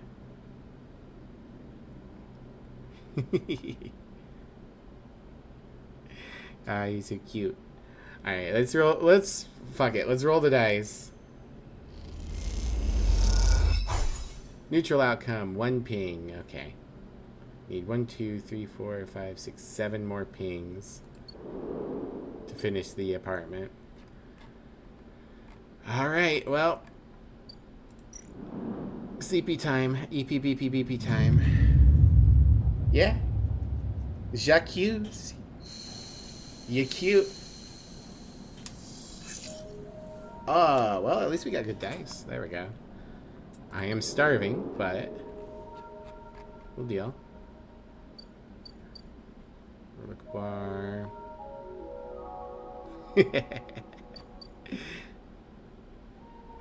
No.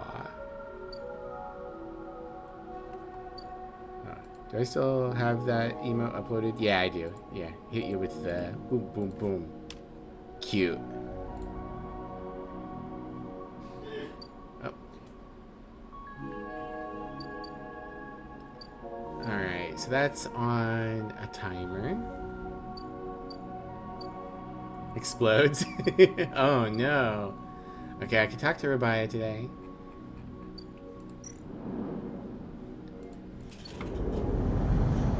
I'm gonna go ahead and double explode you real quick. I love it when cuties explode for me. Okay. Yep, that's still counting. Nothing. Nothing.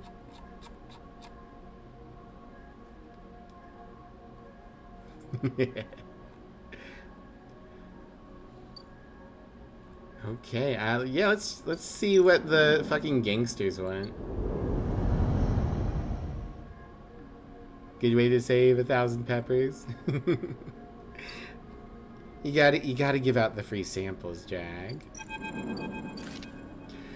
As you approach the address Rabaya gave you, a heavy hand falls on your shoulder. What's your business here? The enforcer's grip on your shoulder, giving a hint of strength her implants gave her. The enforcer grips your shoulder, giving a hint of the strength her implants gave her. As you turn, you see the same subsidiary eyes as Rabaya and Toshiro, glinting like mirrors on her cheeks. It's her again, but this time she's not blue. What voice did I give her? Gia, please. The sleeper is here by my invitation. At Rabaya's command, the hand immediately loosens, and an apologetic look replaces the scowl on Jaya's face. Of course, Rabaya. I'm sorry. Rabaya waves her away. Don't you worry. I appreciate your protective instincts. She smiles at the enforcer. How about you head to the Tambor? They have a delivery coming, and they'll need some help with the lifting. Gia nods and walks away. So, Sleeper, you came. Oh my. I'm glad. I was curious. Curious is good. She smiles a tight smile. You have to understand, finding you there in Sabine's unit, I wasn't sure where we stood. There are more than a few people on this station who would rather I was dead. I had to be sure you weren't one of them. I wish you no harm. I'm glad. Rabaya begins walking and gestures for you to walk along with her. She takes you down a staircase to the bustling walkways of the low end. What do you know about Yatagan? Your gang? A gang, yes, that is what people call us. But what meaning does that word here What meaning does that word have in this place? People with carts push past, moving crates of supplies around the thin and winding passages. Our reputation is one that implies threat. Is that fair to say? We're framed as aggressors, parasites, criminals. She gestures around at the people in the passageway. But when was the last time you saw a lawmaker on the eye? A policeman? Who makes the law here? Erlen did.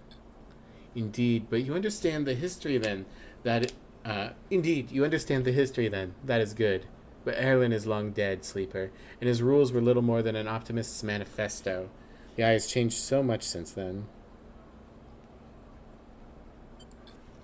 If you'd spent your time in the low end, maybe your opinion of us would be different. This is our place, our people. The low end was empty in Erlen's time. They didn't need to house thousands, and keeping the yards and the rotunda safe was work enough. No, the low end was reclaimed later when the refugees started arriving. Rabaya meets your eye. The collapse didn't just happen here, on this station. When Solheim collapsed, the entire system felt it. Colonies were abandoned. The moons of Ember and Cinder suddenly gained independence overnight. Some took advantage. Some tried to hold together. Some fled. The Eye became a refuge, and Erlen, to his credit, extended an open hand to everyone. But many within his organization disagreed, and those new arrivals weren't as simple to corral as they hoped. Rabaya leads you through a small market hall, busy with small stalls and traders. Erlen's union was made of workers, administrators, people who were malleable and already organized into hierarchies and networks. The refugees from different factions and families were scarred, injured, and desperate. Conflict was inevitable. Yatagan is a child of that conflict, a child born out of the need for us to stand up and claim our future, to provide security, strength. Some call us a gang, but we are community. I take my position as lieutenant seriously, and from my birth I have worked to earn it. Rubaia catches herself before she raises her voice any further, and you both walk in silence for a while, among the smells and textures of Low End. You start to wonder if this place could be your home, too. Where do I come into this? Rubaia smiles to herself and thinks for a moment before she responds. I believe that you understand the importance of a refugee, or a refuge. So I also believe that you wish to help keep this place safe. She exhales quietly. For this reason, I would like you to trust me. I do not know what Sabine told you about us, but I imagine it was not good. I'll be honest with you, Sleeper. I was never comfortable with having Sabine as part of the Yatagan. An ex-corporate employee. It goes against our nature. But their deal was with Yatnik. I could keep my distance, make sure Sabine had their surgery, kept it supplied. That was all. But I cannot allow people to go back on the promises they made to us. Yatagan has not lasted long because it is a charity. We offer and ask for support. Any betrayal will be treated as an attack. They were trapped, desperate. Many on the IR, Sleeper. I'm sorry, but we must ask that our debts are paid in full. Sabine found something. Please, I don't want to hear any accusations. They only wanted to escape their debt. They would have said anything. But where are they now, to stand behind their claims? I'll find them. As will we. You realize that Rubaia has led you in a loop, and together you both come back up a staircase to the walkway where you met. You're free to go, Sleeper. I've said what I wish to say. She looks out through the windows of the walkway. I would protect this place with my life, as it has protected me. I want to make that clear. She turns back. However, if you wish to come under its protection, I can help you. Return here if you wish, and there will be tasks for you to complete. You'll be able to see Yatagan and see the Low End with your own eyes, not as others frame us. As for Sabine, she pauses to consider her words. I would not ask you to betray them, but if they contact you again, consider their motivations carefully. With that, Rubaia leaves, slipping back into her office, while you stare out at the countless units, each a home, each with a story that make up Low End. New mission. Work for Rubaia.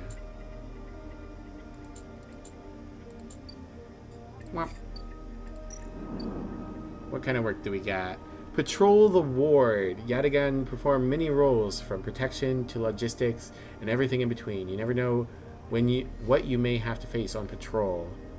Gain energy, lose energy, and presumably build up Yatagan Insider.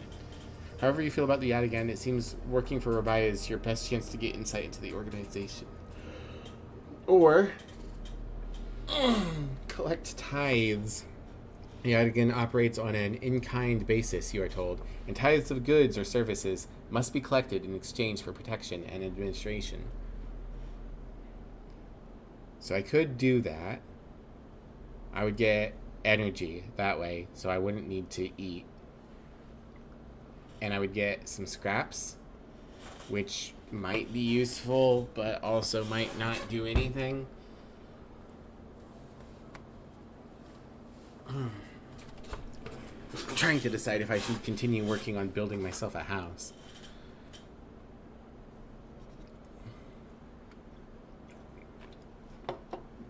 I could spell the scrap. I don't know if the scrap has a chance of giving me ship mine fragments, which is what I really need right now. It's another ship mine fragment.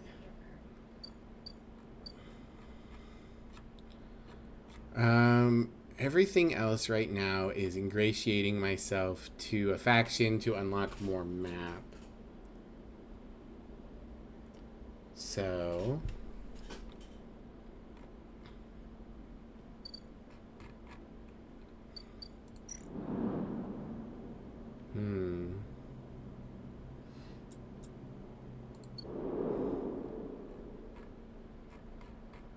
I don't think he's here yet.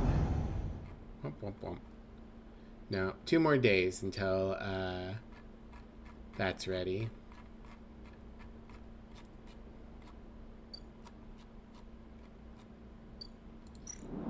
Could work on the wastes, gathering scrap. I don't know if scrap components always means regular scrap or if it has a chance for the ship mine fragments. I could work on building up the aviary. Needs a lot of pings.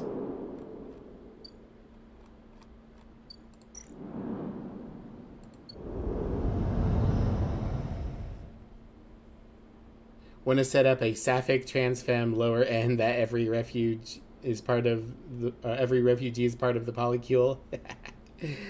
The dream, the dream. My former roommate wanted to buy a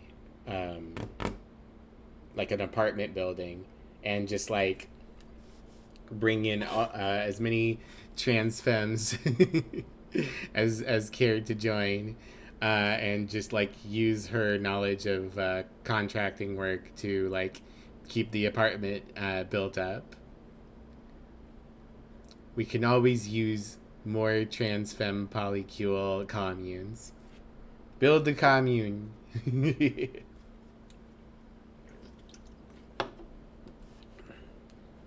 Seems to be a common desire among us. There's something about being trans femme that just seems to align with leftist ideology. Something about when you realize you can change who you are, you can trans your gender, you can defy the way you were born. It means that not only can you defy gender, but you can defy the other systems in place, like capitalism. There's a handful of weird-ass conservative trans femmes, but overwhelmingly, we're leftists, and leftists are overwhelmingly very much for the idea of building commune and community.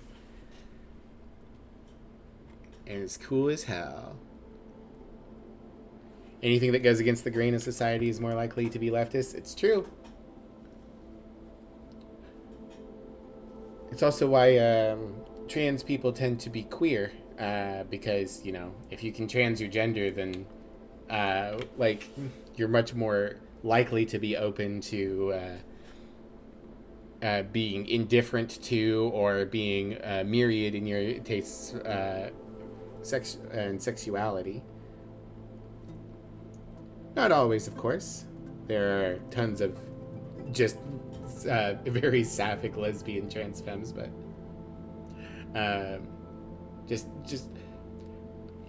I think the big thing is you have to look inward to be trans. You have to think about who you are and what you are. And when you reflect on things like that, you develop a more nuanced and well-reasoned world for yourself and for the world and for your community. And that will always be better than the conservative means of cultish thought, just repeating whatever you're told and stringently holding to it. That is one way to form a community, for sure. Brainwashing, making everyone the same.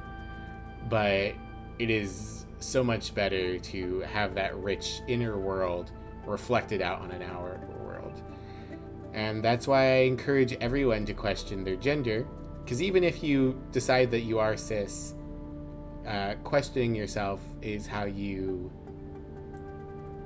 think, is how you build something. So yeah. And with that, on the subject of communism, leftist ideology, I am now at this point forced to take a 3-minute advertising break.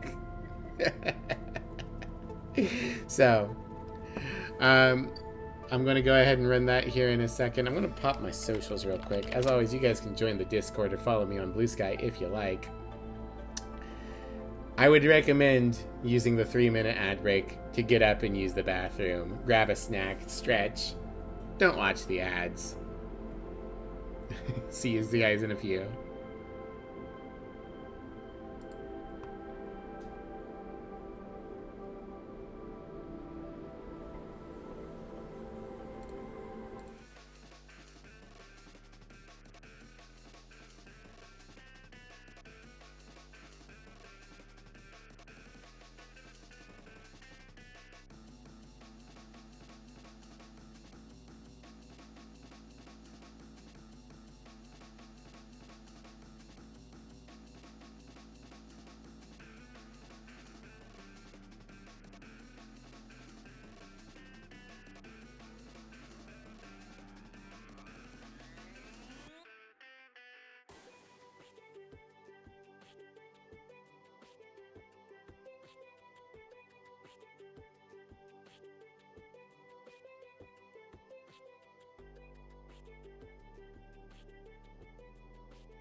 And we're back.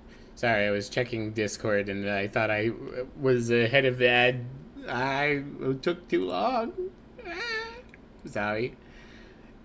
Welcome back, welcome back. Thank you. Thank you, thank you. I was distracted because one of our server members made lavender syrup, which sounds interesting. I'm trying to think of what it would be good on. Alright, so we got dice. We are starving. There's nothing to be done over here. So I think the thing we should do is do this engage action. Get some scrap. Get some free energy so I don't have to buy food. Build up our Yadigan Insider. Oh, it only pings for one.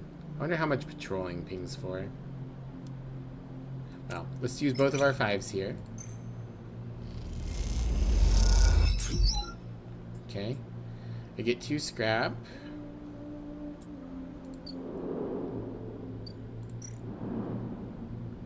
I'm going to use my 6 here.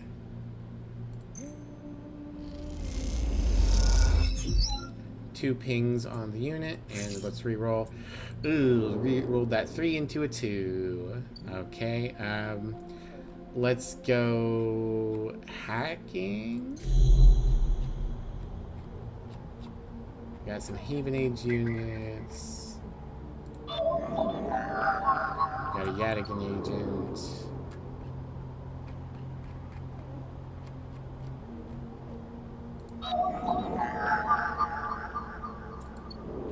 And then across the way, I still haven't figured out where I'm supposed to plant a seed. Alright. Give me some data.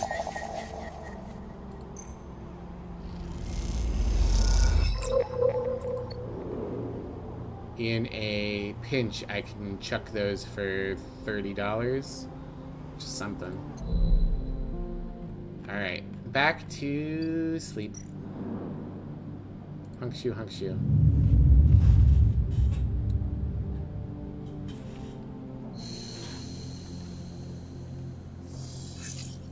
Starving again. Okay.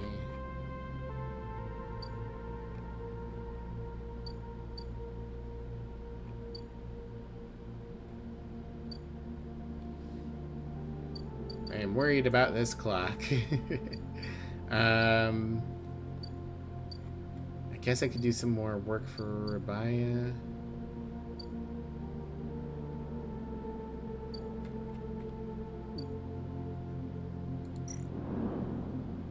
Across the way.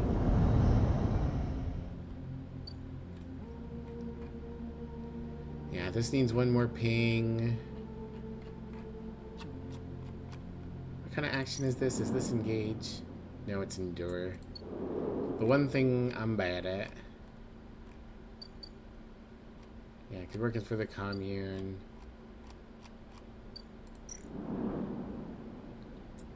Actually, hold on. Could it be the farm is where the seed is supposed to be?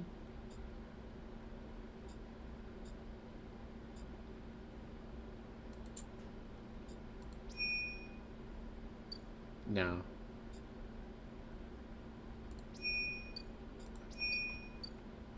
Nothing is lighting up, which is wild.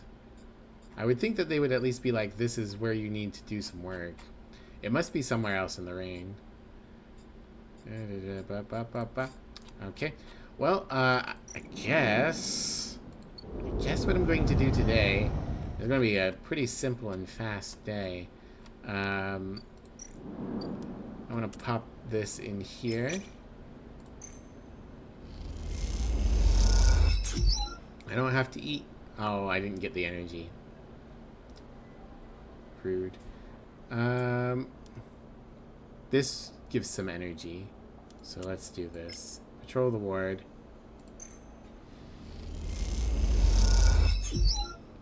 Three energy, 1 Yadigan Insider. Okay, cool. Let's re-roll my dice. Those are worse. I could use the one to go hack.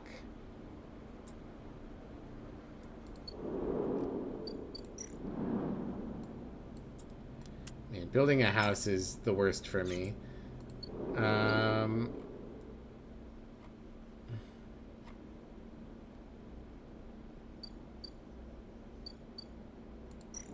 Is there any point doing anything on the ore exchange? I can sell my scrap. That's about it.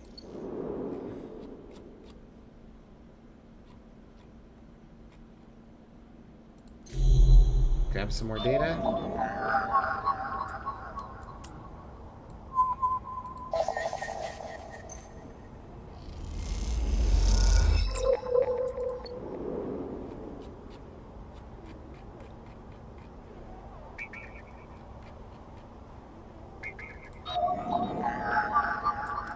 Alright, maybe at some point I'll have use for this data again.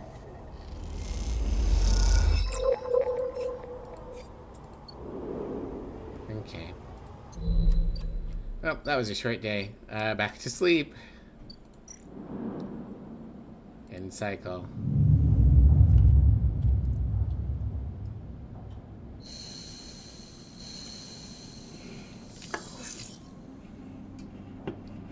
Now here's a question. I've got 2 stabilizers. Do I pump myself back up, or do I let myself stick around in 3 for a while?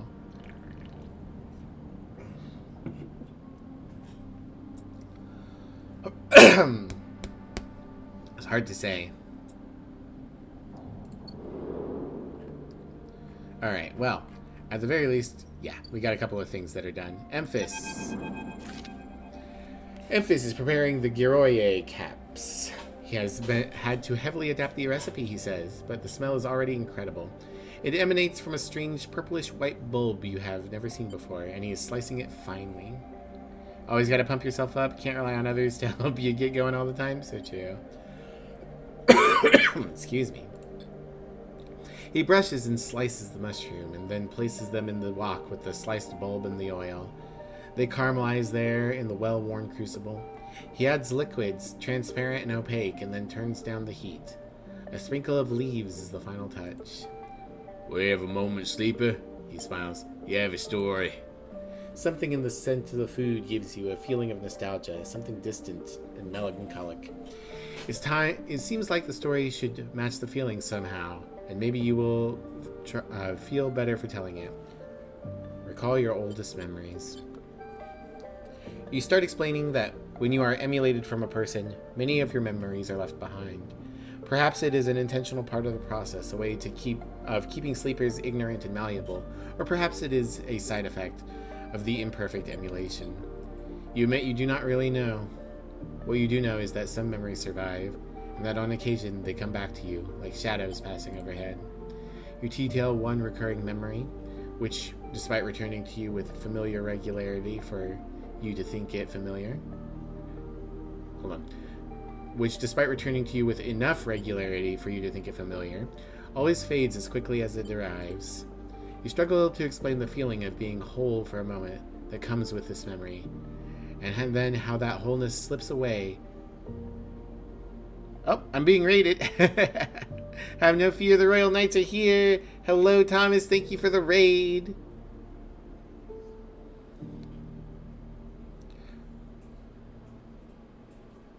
Thank you. Everyone go and follow Thomas the Tactician. Not only is he my moderator, but he's a fantastic streamer. It's always nice to hang out with him. Plays a lot of good MMOs, if that's your sort of thing. And yeah, super chill and cool dude. How was Final Fantasy XIV, Thomas? You struggle to explain the feeling of being whole for a moment that comes with this memory, and then how the wholeness slips away and to leave you feeling like you have forgotten something important, but just can't bring it to mind. Amphis nods thoughtfully, cooking as he does with deft and skillful movements. You start to trail off when you realize you can't find the words to explain how the memories you do have feel like both yours and someone else's at the same time, and how that always fills you with a certain sadness. It's good you finished the base expansion Shadowbringers. Hell yeah. The sadness of remaining forever unknown, even to yourself. Emphas finishes cooking and meets your eye. I'm sorry, Sleeper, for your troubles. He puts the wok to one side. I appreciate you sharing with me.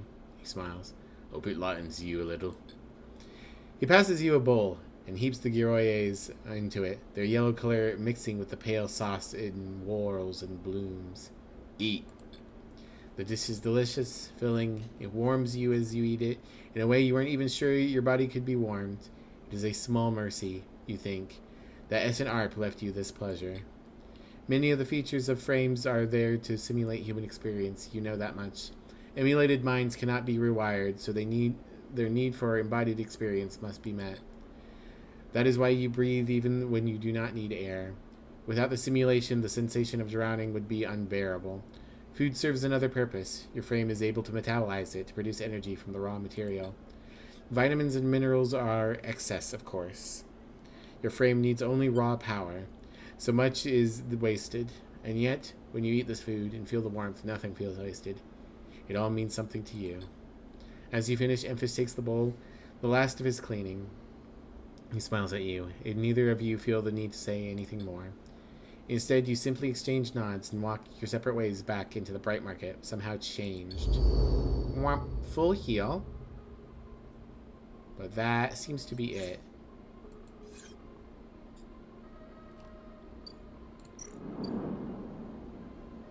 Matsuke broth. Infants mentions an old recipe for matsutake broth. All he needs is 2 handfuls of matsutake caps, freshly sourced. Okay, so the only way I'm going to get the matsutake caps is if I start growing my own mushrooms, I think. You hate to raid and run, but you gotta make dinner? No worries, Thomas. You take care of yourself, bud.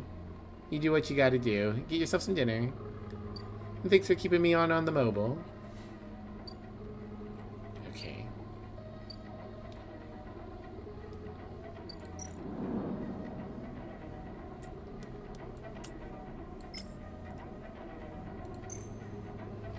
Building myself a house. I don't think it's super useful for me, but...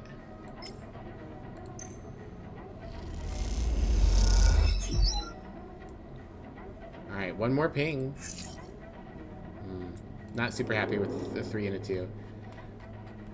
Right, I should go ahead and do this too. I should have done this before I spent some dice, but that's fine. Fang, please get this tracker off of me. Hey! When you enter the service dock, Fang is already set up, crouched among stacks of equipment. He's leaning over a terminal bathed in a blue glow. He looks totally at home. Sleeper, what do you think? Turns out not everyone in Haven Age is set against me. A couple of my old systems pals managed to ship me some of my old gear. He gestures at a pile of blinking hardware. Nice kit. Fang does a mock bow. What are we looking at? One massive smoking gun. He raises his eyebrows. Fang beckons you over. He has a set of scans of the wastes on his terminal, with heat maps of activity overlaid. A chunk of the derelict rim is blotchy with bright red and orange marks. Does this look like a wasteland to you? Fang shakes his head. There's hundreds of Conway machines out there, all lined up in concealed hangars, and a whole underground facility to support them. Hardin's got a crew out there putting them together. They must have shipped them in piece by piece through the shipyard, ready for assembly out there. Why?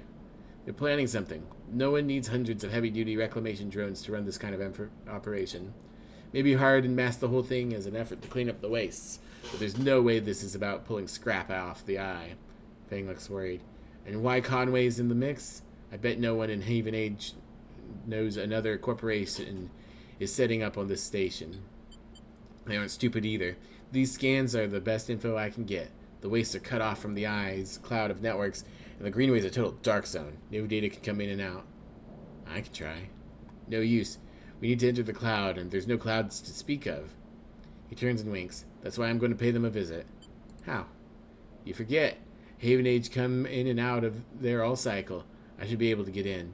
As long as no one I know sees me. He grimaces playfully. But I need you on the outside to help disable security systems and cut me a pathway through. There's no cloud access, but if I can get inside, I can open up nodes in their network, and we can work in tandem. It's a massive facility buried deep down there. Miles of corridor and ventways wrapped around cargo bays and hangars, so it'll take more than a few cycles to work through it. But as long as you can keep them off my back, I know I can rip what we need out of there. He pulls a handful of ripper worms from his pocket and hands them to you. These are the last of my little helpers I managed to salvage, so make them count. I modified them slightly. This time they'll feed their data threads back into the system that they're tunneling into, creating a nasty little feedback loop. We run it just like we did the agents. Hack the nodes I ping to locate the ports for the security systems, then slot the worms in those systems, let them go to town. He points to a fuzzy silhouette of the buried facility on the terminal. Here's the entryway. This is where you can get access and slot the first worm.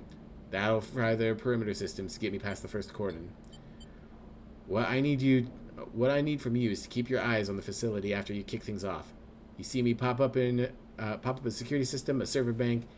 You need to break it and slot a ripper to disable it as soon as you can. If I can't, Finn gives you a hard look. You miss a system, you wait too long, they're going to find me. Simple as that. He claps you on the shoulder. I need you focused on this one, so I'm going to let you fire the starting gun. I won't go until you slot the first worm. I'll leave a tracker running on the terminal here, so come back here if you want to see my progress. He affectionately pats the top of the screen. Got it. Don't worry. You can run rings around their protocols. I've seen it. Fang gets up. It's all in place. You just need to make your own preparations, then slot the worm. He stretches. Just don't wait too long. I'm getting bored of all this sneaking around. Once I'm inside, I'll get the proof that we need to end this whole thing, no matter what. Crouches to the terminal. We can't take longer than 6 cycles on this thing. Remember that. He stands up. Oh, and one last thing. He lowers his voice. If I get caught, or you can't reach me, or we run out of time, there's one thing I need you to do. What? You take whatever I managed to pull at that point, all the data, and you slot that stuff straight into the relay I've set up here. He points to a pile of servers and terminals, hooked into the dock with cables as thick as your arm. I purpose the dock's SOS broadcast system to beam whatever you put into it. Anyone with a terminal, a slate, or a server on the eye will see it. That means Haven Age, yet again, the hub, everyone. No matter what, Hardin isn't snaking away this time. He grins. I've got a bit more to do here, but the moment you slot the first worm, I'll make my move. Gives you a parting smile and turns back to the terminal. The nerves hit as you make your way out of the service dock.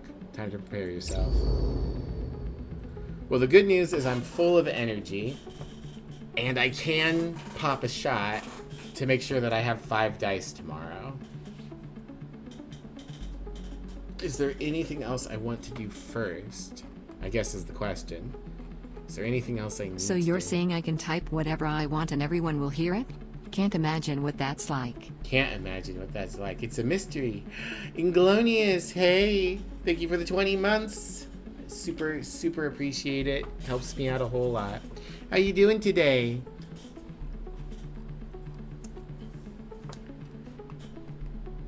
You back home for Gulbert yet? Alright, let's go back across. So yeah, I think we'll just start that tomorrow.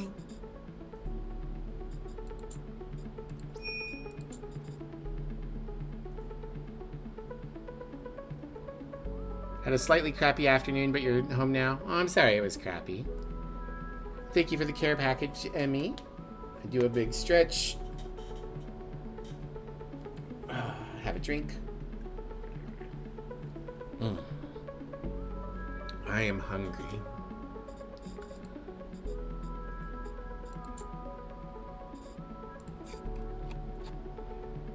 Okay, what to do with a 3 and a 2? Wow, I'm gonna have to do 4 Ripper Worms. Okay, that's not too bad though. We should be fine. I could do some quick money making to make sure I've got some cash just in case. 4 days left on Ethan throwing a fit.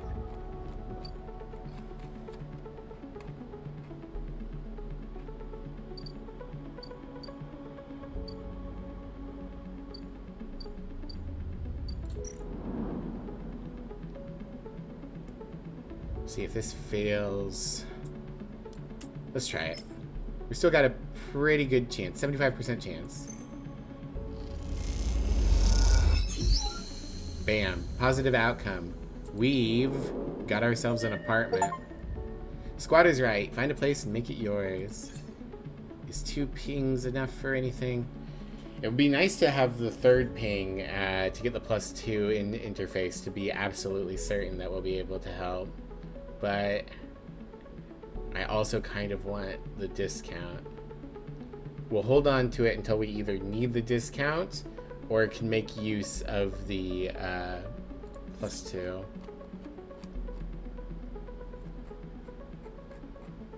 Alright. Is there a benefit to sleeping in my own house? -2 energy, -1 condition, as per usual. Feed stray. There's signs of a stray animal has been nosing around near the unit. Handful of chits for some crackers should bring it out of hiding. Oh, I mean, of course we're going to feed whatever the crazy animal is. Gimme, gimme, gimme.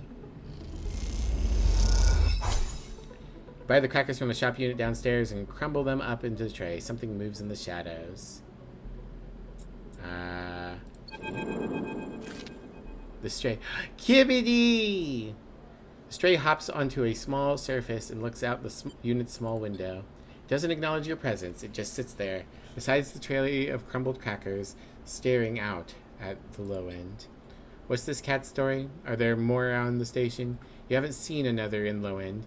But in this vast mega structure, that means little. There could be a whole colony of cats like this one down in the Warrens.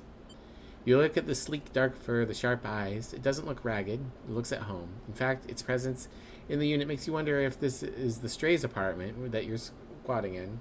Approach the stray. You lean forward and the stray tenses up. Perhaps best to give it a moment to get used to you. The stray settles a little and starts eating, picking at the broken crackers. You don't remember ever having been this close to an animal. It triggers something in you, a recognition of life, totally unlike your own, but still somehow connected, parallel, even interwoven. The stray licks the crumbs from its fur. You like it here? The stray flicks their tail at the sound of your voice. Whoopsie. It's hard to imagine the stray liking anything, or at least being vulnerable enough to admit it. But the stray's pleasure at existing here, in this place, shines through in every sinew. It is not that the stray is always happy on the eye, but that the stray is engaged by this place. It is alive here. You turn your eyes to the window, the one that the stray looks out of, and you both watch the stars and ships together. You feel something pass between you and the stray, a kind of acknowledgement of each other, a sense that each of you might share something with the other, a point of connection. Then all at once the stray yawns wide, hops down from the unit and brushes along your legs, and then it's gone, out through the unit door and back into the corridors of the low end. Kibidi. I can keep feeding the stray. If you buy crackers and put them out, the stray will always come. That doesn't mean that they like you. They are a cat after all. Well, I don't want to drop any more money on the Kibidi cat tonight. I do have this 2 to spend. I guess just do another quick hack. Maybe I get 2 more yet again in case Caster opens up again. I would love to be able to sell you more data, Caster. Alright.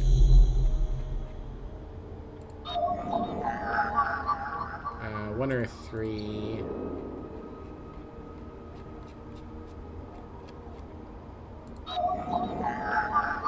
One or a 3. Okay, maybe not. Okay, we can get some Haven Age data.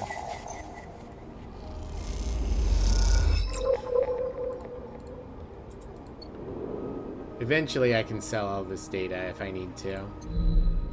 Okay, yeah, let's sleep here. Kind of thought, oh no, before we sleep,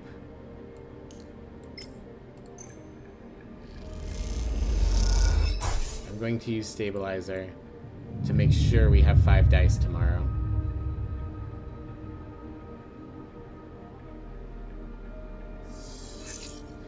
Cool. Yeah, those are decent dice. Let's get going.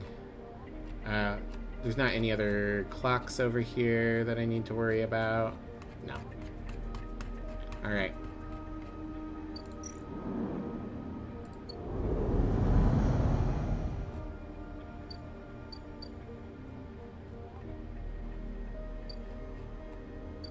Alright, I would assume...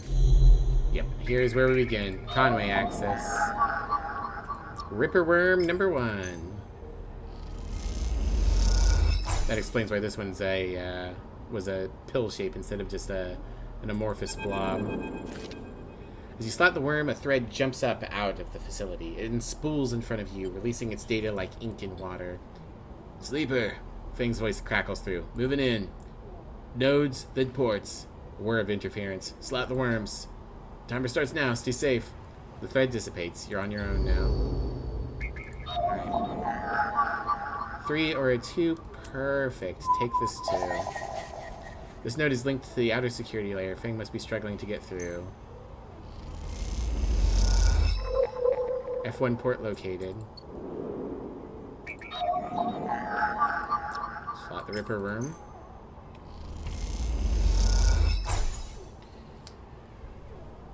Layers unlocked. Okay. Consec S2, Consec SC1. The inner S layer security is more complex. One access point won't be enough to locate the port. 5 or a 3. I don't have either of those right now. What's the other one? Both S-layer nodes need to be extracted before the port will open. Is there time? Oh, yes there is. Bypass.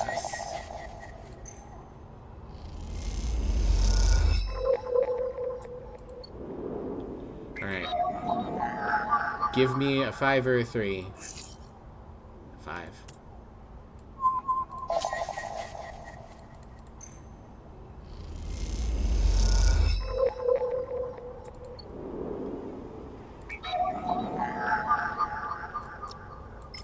Second layer of the controls the Conway drones tasked with patrolling the hangars. Rip them. Ripper Worm fries the drone network link. Now they can't report anything. Next layer unlocked. Alright. Okay, so we're not going to be able to finish it today, but we've done as good as we possibly can. Consec X2, X3, and X1. X1, this node is buried deep in the wastes. Has to be the final security layer. Hold on, Fang. 6 or a 5? I've got a 6.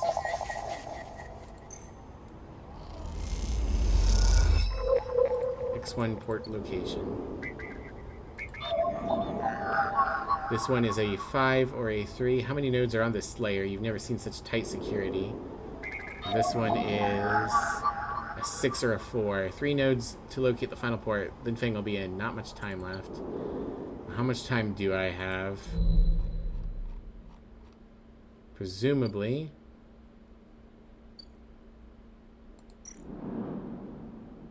Fang's progress, Conway extraction. The timer on the terminal shows how many cycles you have left to get the data you need. Come on, Fang. 6 days, not a problem. Not a problem at all. I didn't even need to juice myself. Alright, well, a 1 is pretty bad. What do I use a 1 for? I guess I use a 1 to hack agents, right?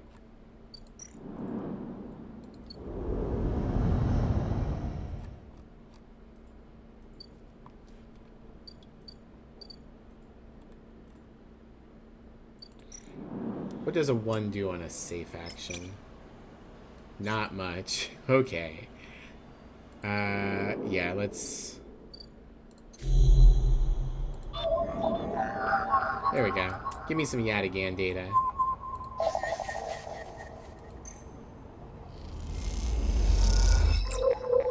Bam. I have so much data. I really hope that the fucking data broker will start wanting it again. Alright, that's all we can do.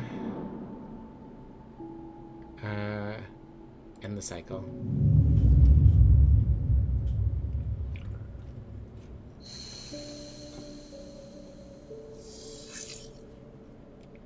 Alright.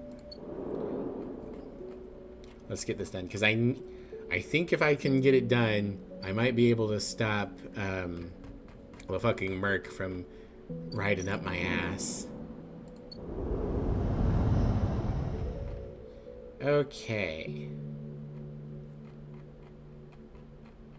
To work. Womp. This one needs a 6 or a 4. I have 2 4s. Bypass. Extract the data. Womp.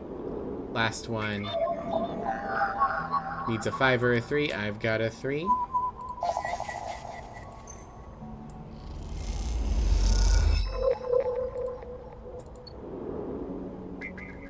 Consec port X. Final layer controls surveillance. With this down, Fang should be able to control the facility's cameras. Rip them.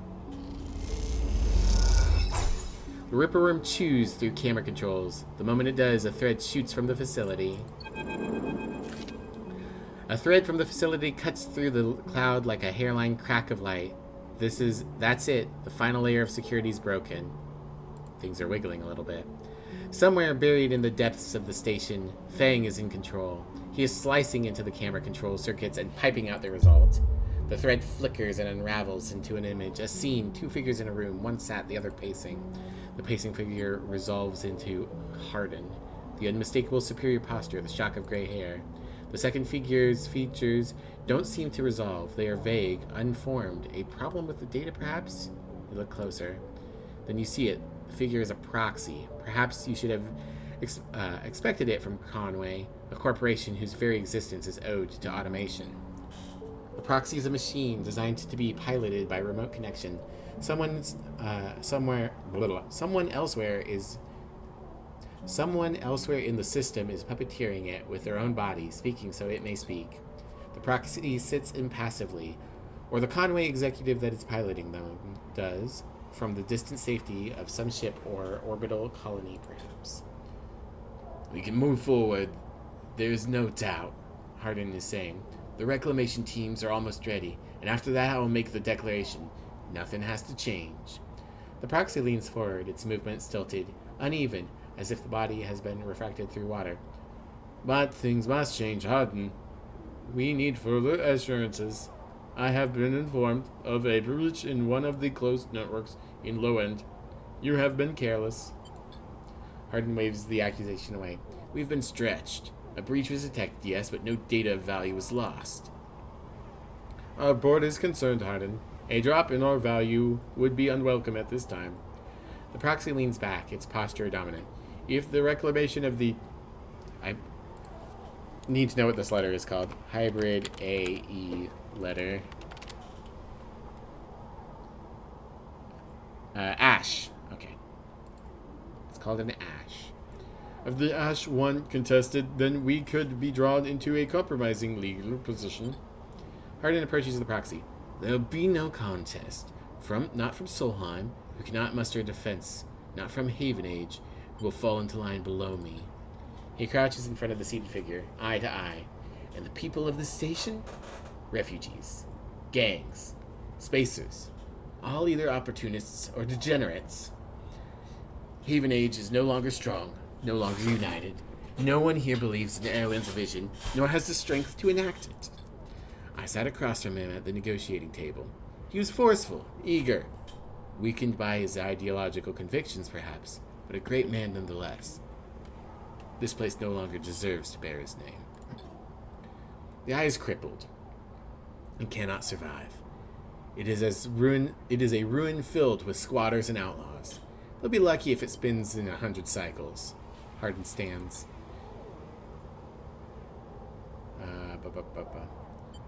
You will move forward with the reclamation because otherwise you will lose your advantage in the system. Without your advantage, you will lose claims on the remaining palladium.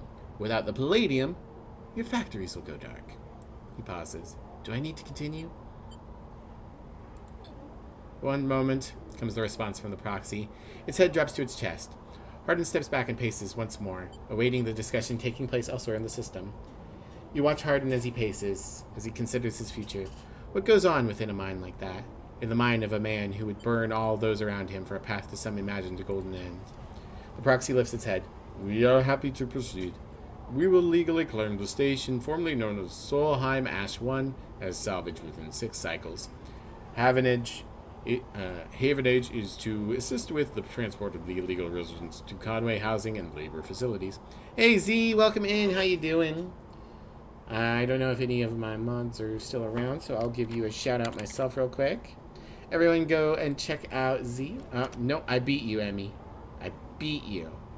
You lose. I win. Frostburn in 2 days. Yeah, Frostburn in 2 days. That's Emmy's birthday. It's a birthday present for her. I'm super excited. Yeah, everyone go and check out Z. Z's an extremely talented streamer. The best Subnautica player there is, but also extremely good at Far Far West. Much better than me. I've seen a bit of Z playing Far Far West, and I cannot compete. But I do love Far Far West. I'm definitely going to have to play some more. I'm very excited. But yeah. Movement. Yeah, you schmoove, you glide, you move, you get all over the place. I do not.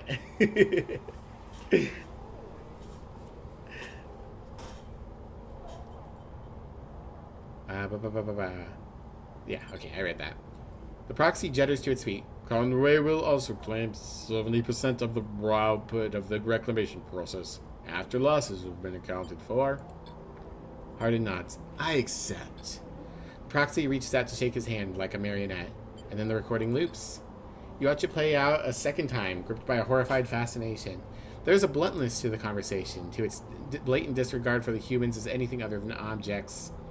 You've been meaning to ask if I want to do a Far Far West collab at some point. Hell yeah, I'd be down. As long as you don't mind me being a bit of a weight on you. Yeah, but yeah, I'd love to play. You got me on Discord, right? Ping me on Discord, and we'll try to find a time that works for both of us. I'd be real happy to do a collab. Think so? Good.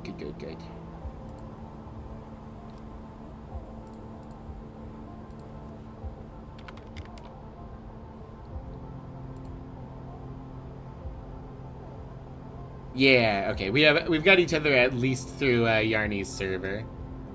Okay, cool. No weights can stop your movement. Okay. Man, it's been a while since I've played. I'll have to freshen up.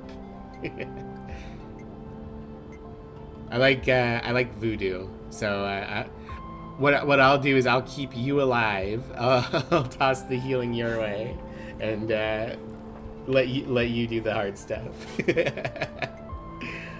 Awesome. Okay. Yeah, I read that. Why did I pick up my controller? I do not need my controller. Things to be moved, to be used, to be fed into structures, crushed, and losses accounted for in the cells of tables, the margins of ledgers. You realize now that you are no different than anyone else on the I can words. Freshen up for Frostburn, yeah. You realize now that you are no different than anyone else on his station in the eyes of the people in that room, and those like them. Each body here can be recast as a piece of property, a tool, an expense, an acceptable loss. In one moment they can be named a citizen, celebrated, protected, and in another, the very idea of citizenship can be used against them. That is what it means to live in proximity to a system like this. No longer, not while the eye spins. You gather the recording, pack it into a polygon of purest light, then you drift down into the service dock like a falling leaf and find the relay. It takes only a second to place that polygon of data, that recording, into the relay system Fang prepared. And when you watch as it bursts out, a web of threads, heading out into the black, to every network device on the eye. Let them see what power makes of a man. Oh, that's good. Icebreaker. Crack the toughest security system on the eye. Whomp. Upgrades available. I now have 3 points, which means I could get a +2 in something. But I think what we're going to do is we're going to take Obsessive Haggler. I'm going to need to be able to get things for cheap.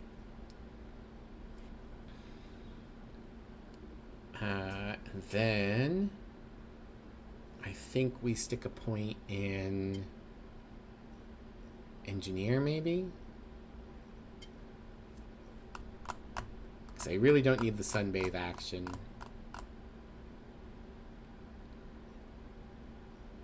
I don't think I need...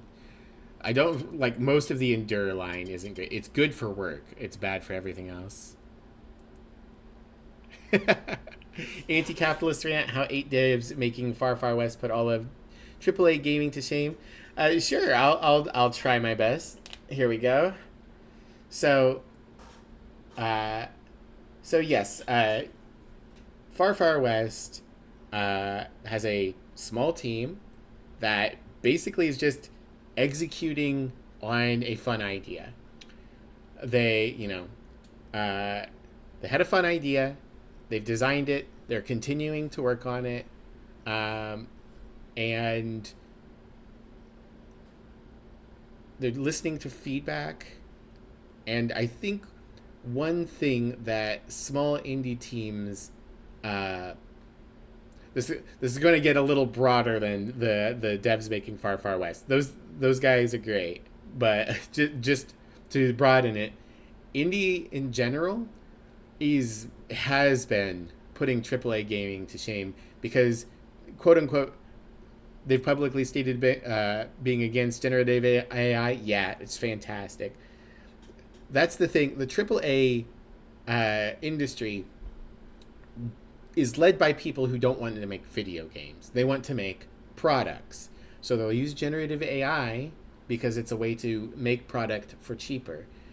They want all of their products to be something that is recursive income, or not recursive, recurrent income. So they put up subscription fees and microtransactions and everything they can to keep pulling money out of you. And it is true that games with servers need to pay for servers. And I am sure that eventually, much like Deep Rock Galactic, another game that I quite enjoy, I am sure that eventually Far Far West will have cosmetic DLCs to keep the servers going. But the AAA industry will needlessly tack things onto games that don't need those things in order to keep that income coming. They'll add servers and multiplayer to games that don't need it. And it comes back to this point. They aren't making a video game. And that's why the makers of Far Far West have put them to shame. Because they don't have unnecessarily high-end graphics. They have a style. They don't need to dip into AI to cut costs because they have artistic vision. They aren't trying to use surveys and data and trying to distill the perfect, most addictive experience. They just created something that's fun. Robot cowboys versus space zombies and or aliens. I'm looking forward to when we get to fight aliens too. And I think that's the big thing that you can take away from this anti-capitalist rant is that an indie team with a clear idea will always be better. You think Zerkers are coming in Frostburn? Ooh, exciting. Having a clear idea and making something because you want to is the way. You know, not all art will make money, but true art is the point of making games. I really feel like I'm being like I can't think of the word. Overly dramatic because of the Citizen Sleeper music playing as I talk. But yeah, it's really true. You can't make art while trying to make money first. You have to make art first and hope that it makes money. That's why we used to have B studios and B games. When everything is AAA, nothing is. And so the AAA are chucking the dice. They are hoping that their massive behemoth can fund another massive behemoth, can fund another massive behemoth. And all it's going to take is more great indie titles and more small studios that actually have artistic ideas. One big slip up, one absolute bomb will kill the momentum of those big companies, and they can't keep cannibalizing small studios forever. We've reached a point where people know that if you get bought by, say, EA, you're going to get cannibalized. You're not going to get to keep working and making games. If you sell your company to a big company, you are there to be eaten. And so, you know, if you're going to do it and then immediately jump ship, that's one thing. That's a decision. But yeah, these big companies are bloated and don't have anything to support themselves anymore. And when they can't get the massive amount of success that they have to have, as more and more indies swim in and eat up all the food that they can't get to because they're too slow and lumbering, these massive companies are eventually going to slip. They're going to have a bomb at some point or another, and they're going to not die, but collapse. And I hope it happens soon. I hope more games like Far Far West and Look Outside and everything else continue to take all this food on the table that the AAA industry refuses to take. And then I hope the AAA industry busts, and you know, what what will indie gaming of the future look like when it doesn't have to compete with COD and when Nintendo's out. I don't think Nintendo's going to die. I think Sony might. I think Microsoft might. I definitely think EA and Ubisoft will. What'll happen when we don't have to compete with the big names for Assassin's Creed and COD and that kind of thing? Suits need to get out of gaming, art, and everything else they run. Everything. Yeah, and the thing is, they don't do anything. They take these massive paychecks that hurt their companies to make bad decisions and then jump when the company goes under. Fucking Bobby Kotick. Blizzard was a game studio with almost infinite goodwill, and then Bobby Kotick and Activision bought them and ground them into dust, and now no one likes Blizzard. Put the suits in maid outfits? Hell yeah. Put them into maiden outfits, not fetishy. Put them into maid outfits and make them do manual labor. It all comes down to how unwilling big companies are to take risks. They just keep chasing the trends. Yeah. And to continue the rant a little bit, that's because of the fucking stock market. The stock market needs to go. The stock market originally was conceived as a way for you to invest in a company without having to make a personal, direct agreement with that company. You give them some money, they make a thing, they return your money, they give you a dividend if you keep your investment in, or you sell out your stocks.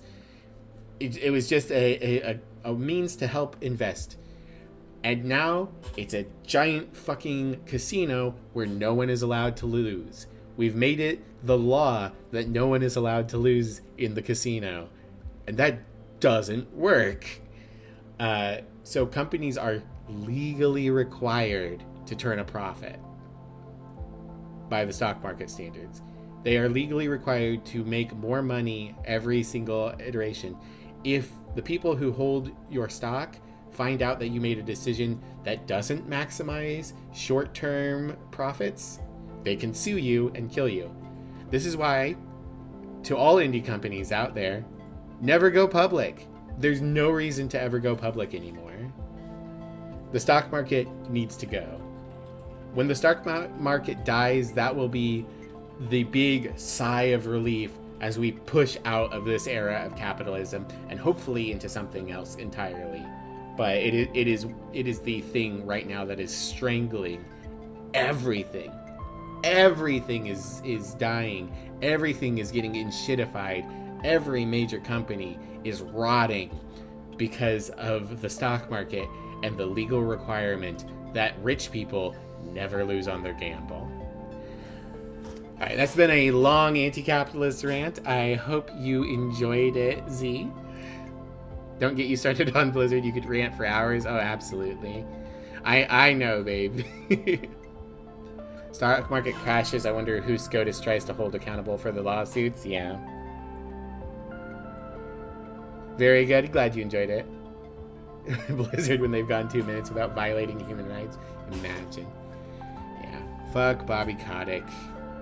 Alright. Well, all that said, do I want to spend an upgrade point right now? Or do I want to save up? I think I want to spend a point. We're going to get a +1 in engineering. Being able to use scrap to repair our condition might be quite useful. Test, but I didn't study. Connection still seems good on my end, Drag. I hope things are okay over there. Let's spin this 1, this 3, and this 4, and then we'll wrap up the stream. Or maybe I'll re-roll these dice.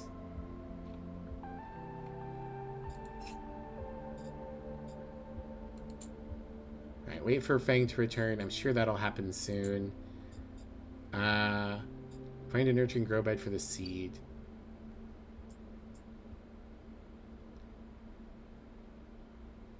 Barely survived school. I'm not going back. Pausing and unpausing did work. Good. So I think our next major task might be to clean out this Avery.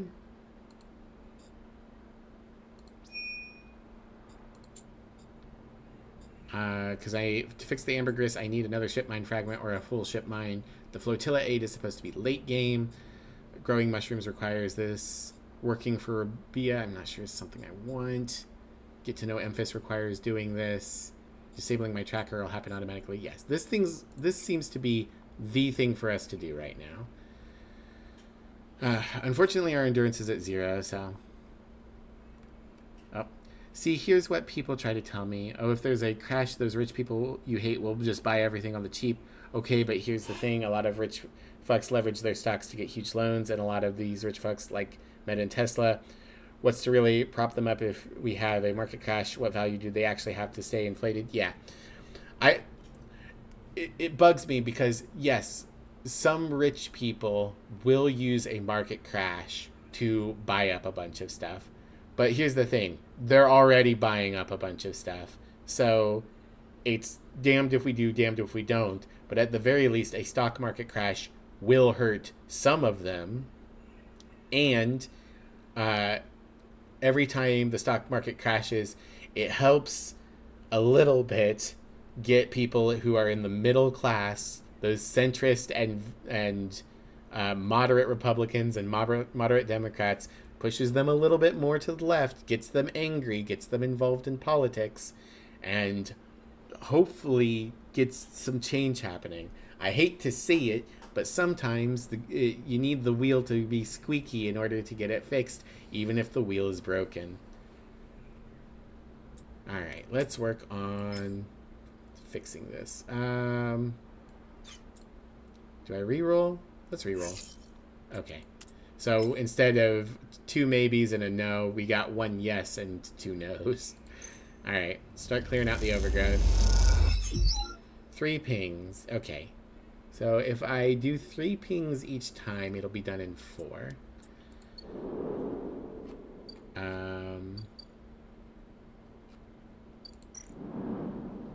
Cross the rim.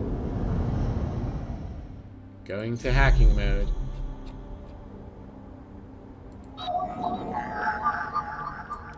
Give me that Yadigan data.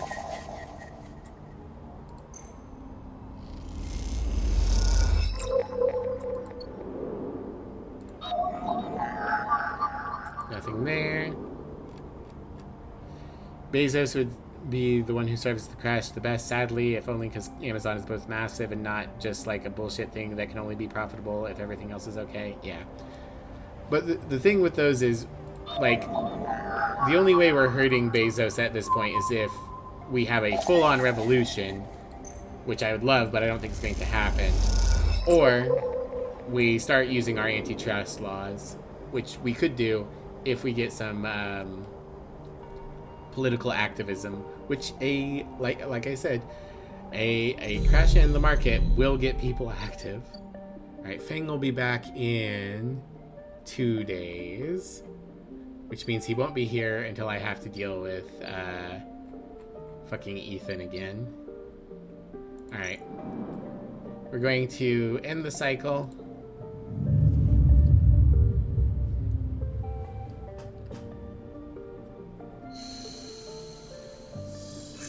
All right. And quit. Okay, I will be back tomorrow with more Citizen Sleeper. I hope you guys have been enjoying it. Let's snooze this ad break. There we go. Get out of the way. Like we saw after 2004. Exactly. Thank you for the care package specs. Alright, as always, if you haven't already, feel free to join my Discord. It's a nice, chill community. We support all fellow streamers there, and just all people there, however we can. Big stretch. And as always, Drag beat me to it. Grab yourselves a raid message if you wouldn't mind. Some they get wrecked. Rude. Yeah, grab yourselves a raid I don't have a raid 3. And raid 2 doesn't even work properly. I don't know how to make the raid 2 thing have the little skunks in it. I used to, but I don't anymore. Alright, who's around? Who are we gonna raid? We've raided Yarny and Key recently. Who else is online? Hildy's doing Alan Wake. There's also someone named Tourmaline Hazard who followed me earlier today. Let's go and raid them. I don't know much about them, but they followed me from on Blue Sky, and they seem neat. They're like a goo shark witch. So that seems pretty neat. Al and Wake. Wow, both. Okay. So yeah, let's go raid them. Do they have the pronouns in the thing? I don't see them, but we'll figure it out. Okay, see you soon. Bye everyone. Bye bye. Bye bye.